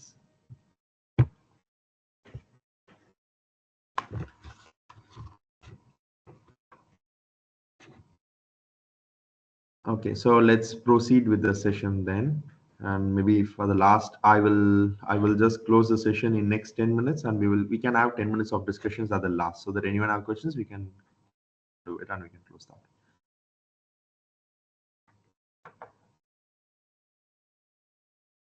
Okay, so using all the kind of data, what I'm going to do, I'm going to detect, okay, this is the problem. By detecting, the software is not going to just tell, hey, your CPU is a problem. That is not the only thing. We're going to tell you why the CPU is problem, because the CPU is running 500 applications. That is the problem. Then we will give you some capacity planning stating, split the process in this CPU and split the process in the other CPU. All this can be done only if I know the data. Only if you know the data of the environment, data of the network, I can tell you quick thing. I can explain you of how data works in another way using some workflows by doing some diagrams.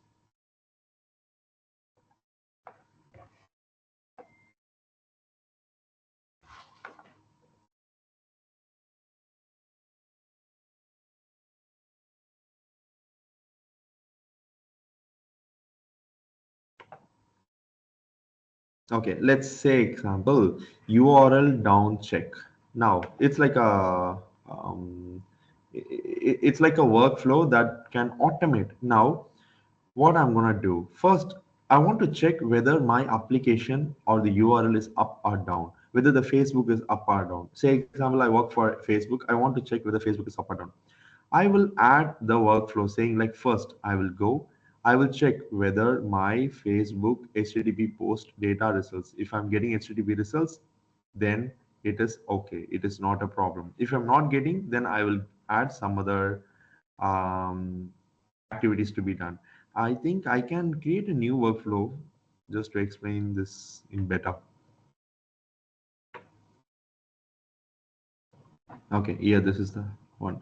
Let's say example, I want to ping a device. First, I think everybody can understand what is a pinging a device. Pinging a device is nothing but saying hello using ICMP packets. If the device is responding to me, then there is no problem.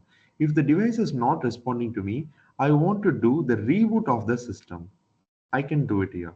So reboot of the system is done. If the reboot is success, then I will ping it again. If my reboot is not success, then I will do a let's say, okay, reboot system again. If my reboot system is again having a problem, this time I want to do something. I'm going to do a trace route, okay, where the packet is ending up. So I want to do a trace route.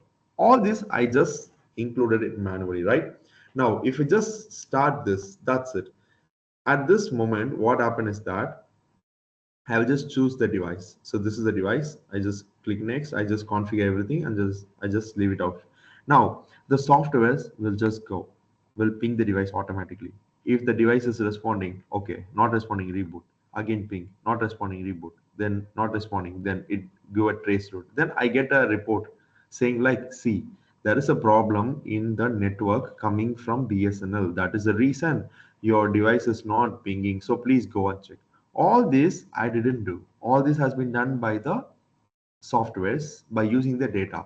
What is data? They just go click yes or no, which is like 1 or 0. 1 is yes, 0 is no. If 0, do again 1 or 0, 0 or 1, 0 or 1. So this is like a data analysis. So somebody has asked me a question, what is data analysis?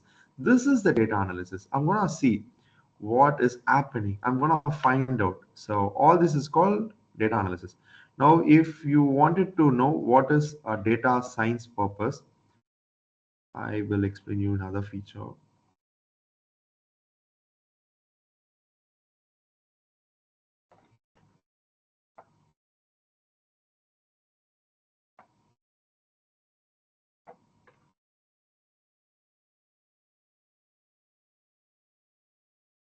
See, here I'm just telling you, my CPU is not good.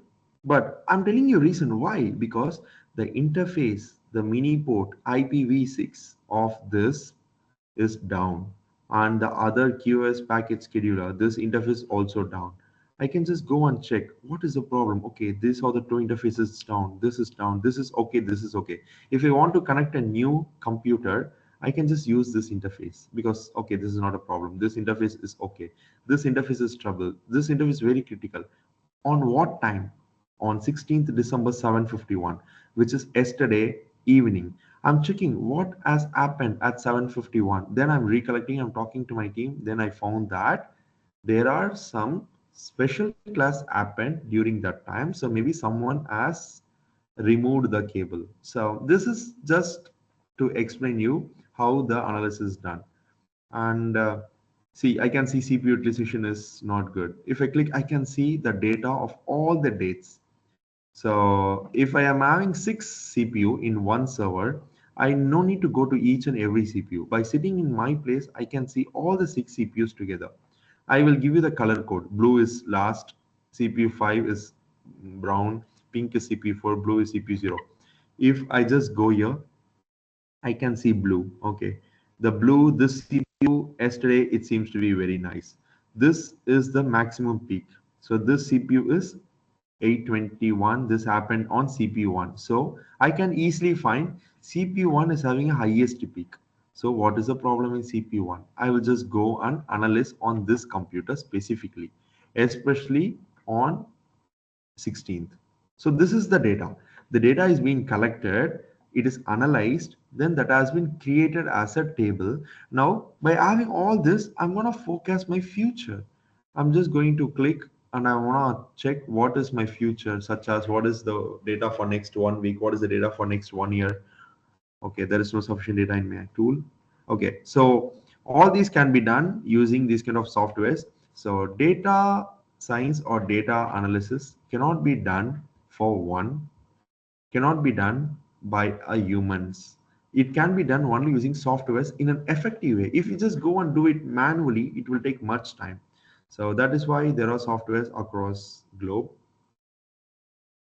And I will quickly tell you one feature. Okay, let's say my Zoho website, or okay, I work in SRM Valium Engineering College. Let's say example, my SRM Valium Engineering College website is not accessible. I'm not sure because I'm trying in another computer. That computer is also having a problem. Now I'm calling my carrier, which is the internet company, saying, "Hey, see, the internet is not working. Please go and find it. Please go and check what is the problem." But my internet company is saying that, "No, this is not a problem of the internet. This is the problem of your application." But I'm not sure whether that is true or not. But using the data coming from the internet, using the average response time of the internet, using the average response time of the SRM website, I can quickly identify, okay, let's say this is the SRM Valium Engineering College website. Here I can say response time seems to be little poor. NRT, ART. NRT means it is a network response time. ART means it's an application response time. So this is, okay, this CQG NetLAN. This is one application. Everybody is saying this application is very slow. But nobody is confirming it is because of the network or because of the application. In that case, by analyzing all the data, I can see my response time of the internet is 0.533 milliseconds, which is very less. It is good. But the average application response time is 8.655 milliseconds. So the problem is with the application. By just sitting in my place, I can easily identify what is the problem and which is the problem. If there is no problem with the internet company, then I cannot disturb the internet company. I just go to the SRM website application support team. I will tell them, see, there is no problem with the internet. It is a problem with the website. So just go and check what is the problem with the website. All this can be done only if you know the data. In order to know all this data, you need to have a software which aggregates all these kind of data. So I will quickly finish the remaining schedule, what I have with this. So automated incident response, as I said, you will get a report, you will get an email, chat, etc. Automatic workflow, I said, if you want to ping, if there is a result, 1. There is no result, 0. Go for the next action. Organization map. This is nothing but it will give you a detailed history. Say example, servers, Valium Engineering College server is having a syslog saying, I am from Valium Engineering College. There is a switch in SRM College. There is a router in SRM Hospital. Now, all this data can be combined together and they can be grouped as SRM. All this can be done only if I know the data of each and every device. This can be done using some organization maps in every softwares if you get the data from these devices. AI powered chatbots is nothing but by analyzing the future, I can send you some chatbots. Hey, June, your CPU is in trouble. Next month, 20th, your CPU may shut down. Your computer may shut down. Please be aware. All these can be sent automatically. Data migrations, upgrades. It's nothing but if you wanted to migrate my data from this computer to that computer, or if you want to upgrade Java, if you want to upgrade .NET, or if you want to upgrade my PGSQL, MSSQL, MySQL, just by clicking one button, everything can be done if your previous migration was worked properly. Say example, I'm using a software Facebook for 10 years. If there is no problem for the 8 years, now Facebook has provided a easy button just to upgrade in few seconds, right? Just upgrading in 20 seconds, 30 seconds. But everybody knows that before 5 years or 7 years, when we use Facebook, it takes many times. It takes 10 minutes or 20 minutes to upgrade it. But now Facebook is upgrading within like 30 seconds or 40 seconds. How? This is because they have analyzed the tables, they have analyzed the jars, libraries, files of the upgrade in all those previous versions. Now they have come up with the solution of a lightweight software. This has been done by the human beings manually. But even in the future, all these softwares upgrades will happen automatically, even without you don't need to go and update. Even in Apple iPhone, if somebody is using it, you can see automatic update option.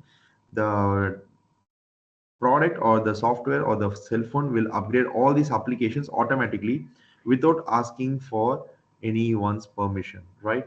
So all these are called manual. This is called automatic migrations or automatic upgradations. So this is like example of how IT works using the data of the customer. Sometimes you can see Apple is upgrading the iOS on, at 11 o'clock in the evening, in the night, or 12 o'clock in the night, 12 a.m. Why? Because they analyzed the traffic patterns of all the customers for the past 1 month, and they found that every day from morning 9 a.m. to 10 p.m. the traffic is very high, but by 11:55 p.m. to 12:05 a.m. the traffic is very low. In that case, in that time, the upgrade will happen. How this is happening? They have been analyzing all the data of all the customers together, and they come up with these solutions.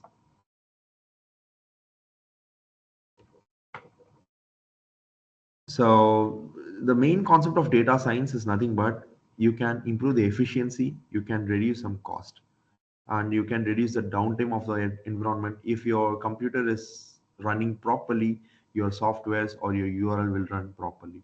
If your URL is running properly, your business will run properly. Simple as that. So it will reduce your money, it will reduce your downtime. So also security enhancements. Every data migrations or every data science softwares, they're having a proper security enhancements. They will do it on every day, or they will do it on once in 2 days. So there is no compromising in those things. So I think I have a lot to talk about the data science when it comes to the softwares we use, but due to the time circumstances, let me just only say a few things. So data is nothing but getting information from an equipment, analyzing it with the solution or with the softwares, and predicting the future of the device. That is it. So science, this is nothing but giving you the future environment and letting people know, letting customer know how your environment is going to work in the future. So this training, what I have done today, is completely based on the networking thing. It is not applicable to other domains. So if the people work for other domains, you may feel something difficult to understand some parameters, but all these explanations is only related to the networking architectures. So I can close this session now. We can have a conversation. We have 7 minutes to go. If somebody is having question, you can ask me. Hello. Hello. Yes, ma'am. Yes, sir, I want to ask you, first of all, this session is very good. I'm really interested in all this topic and I Thanks. enjoyed a lot. And I have one doubt that you told, according to all this data, we can update our MySQL and everything. So MySQL is a regular database. So I have already used object-oriented database like Node and Express. Can we use to upgrade that also, like for object-oriented database? Okay, let me tell this way. So MySQL is just a database. If you want to upgrade this, the MySQL should be associated with any software. Okay. If I want to upgrade my Facebook in the computer, that's difficult. If I have a Facebook in my mobile will upgrade the Facebook like that. If I want to upgrade my PGSQL versions, if from 14 to 15, I want to upgrade my PGSQL, I will make an inbuilt of this database in my software. I will upgrade this software. This software will automatically upgrade my PGSQL database. But when it comes to MySQL, it is not possible because PGSQL, as you know, it is easily customizable and it is open source. But MSSQL and MySQL is like a standalone databases. Okay. Okay. Yes.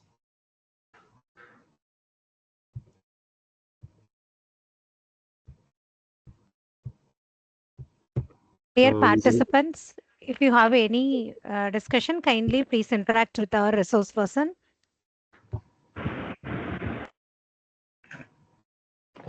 Can you share your email ID, sir? Yes, sir. Thank you for reminding it. Please throw some light on machine learning models. I couldn't chat it here. Can you Okay. flash it on a slide so that because chart is not visible to anyone? Okay, perfect.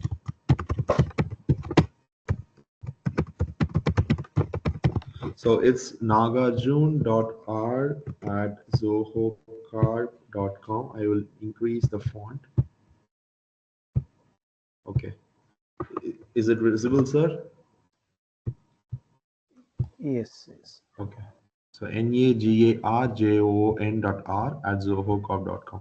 So rather than the business, if you have any questions in your company or if you have any doubts from this session, you feel free to contact me.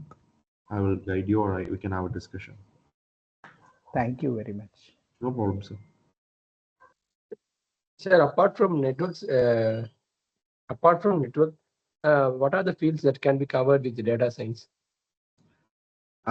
Okay, according to my knowledge, whatever metrics, what are the data from the source, what are the sources you get the data, you can achieve it. If you ask me, we get the data only from the internets, only from the devices. And if you have any other medium to get the data, that can be achieved. If you have some example, you can just come up with. So for me, the examples are mobile phone, laptops, servers, switch router, VAS box, access points, controller, even your home router, Wi-Fi router, that can tell everything.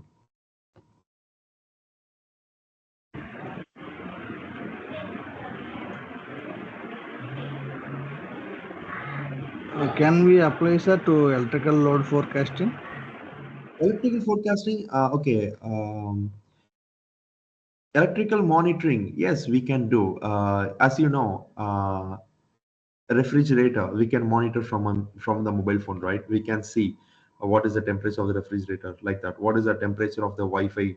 You can close the Wi-Fi. You can, you can shut down the refrigerator. You can power on the power on the air conditioner. Everything can be done with the software, right? Like that. If your electrical devices is supporting some protocols, we can do that. Even if it is not now, even in the future, that will be possible. Everything will be possible in the future.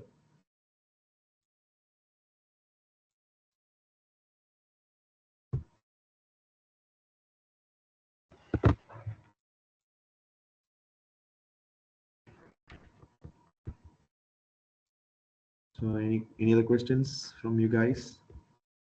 Even if it's like a basic question, just feel free. We can discuss. Hello, sir. Yes, ma'am.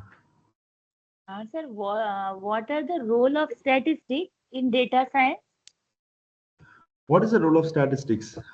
Statistics is nothing but rather than giving you detailed information, you're giving the stats. You're giving like out of 100, 50% of the women in Chennai, 50% of the male in Chennai, 23% are graduated, 33% are school students. This is just giving a statistics as an overall, rather than going and talking to everyone in the street. We are just talking to 10 people. Out of 10, we are getting a statistics, right? That is how it works in environment. I take only 5 computers in my company out of 50,000. By 5 computers, I can give a statistics. 50% is okay, 50% is not okay, which means 25,000 of the computer is okay, 25,000 is not okay. Like that, you can create your own statistics if you have data. If you have a small data, create a small statistics, multiply it for the larger environment. That's it. That is for the predictions. Okay, sir. Thank you. The session was very good, sir. Thank you, ma'am. Thank you, ma'am. To be honest, I didn't do it well because Sir, can you share your PPT on? Sure. I will do that, ma'am. WhatsApp? I will share it, but unfortunately, I couldn't. Sir, can you also share your email address with all us?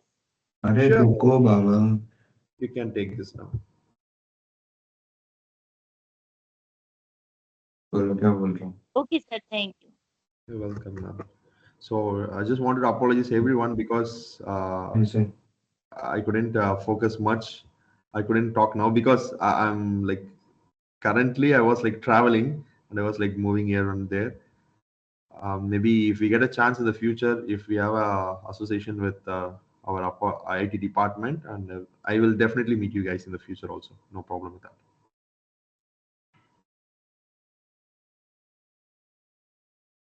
Thank you, Nagarjun. Yes, sir. Thank you very much for your wonderful session. Thank you, sir. Ma'am, kindly conclude now. Yes, sir. Thank you, sir. Thank you so much. Yes, sir. It's my thank you, participants. Thank you for your valuable interactions with our resource person. It's my privilege to extend a heartfelt vote of thanks to our distinguished resource person, Mr. Nagarjun, Senior Product Specialist Japan and Technical Account Manager for China at Soho, for delivering an engaging and insightful session on NetFlow Analyzer today, and your in-depth explanation of key features such as organizational map and the 3D view of the data center demonstrated by you, and their comprehensive analytics was truly enlightening. The way you broke down the complex concept and demonstrated their practical implementations in monitoring and optimizing network was both impressive and easy to follow. And your expertise in visualizing and analyzing the data in innovative way has provided us with a valuable insights into improving the data center efficiency and performance.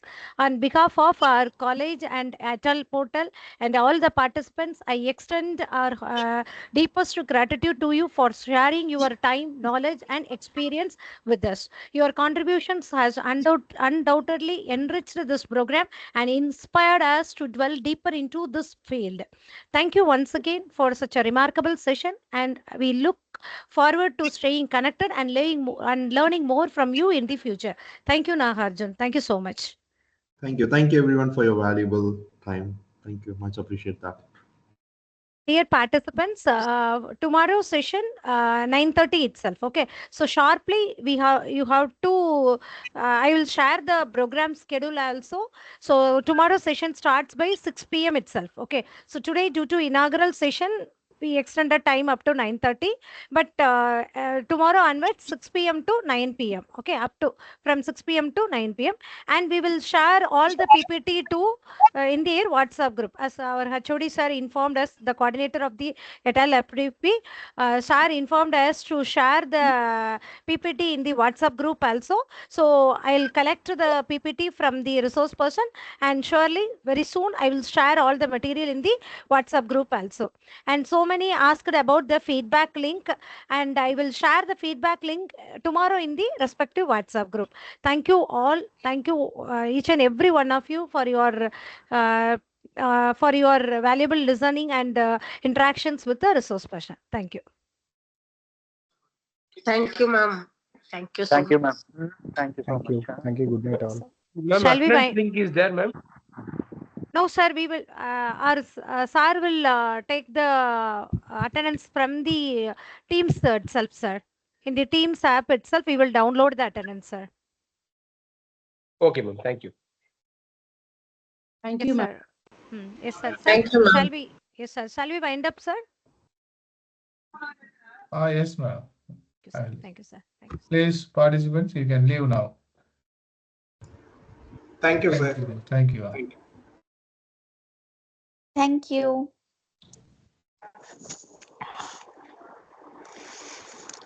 Thank you, sir.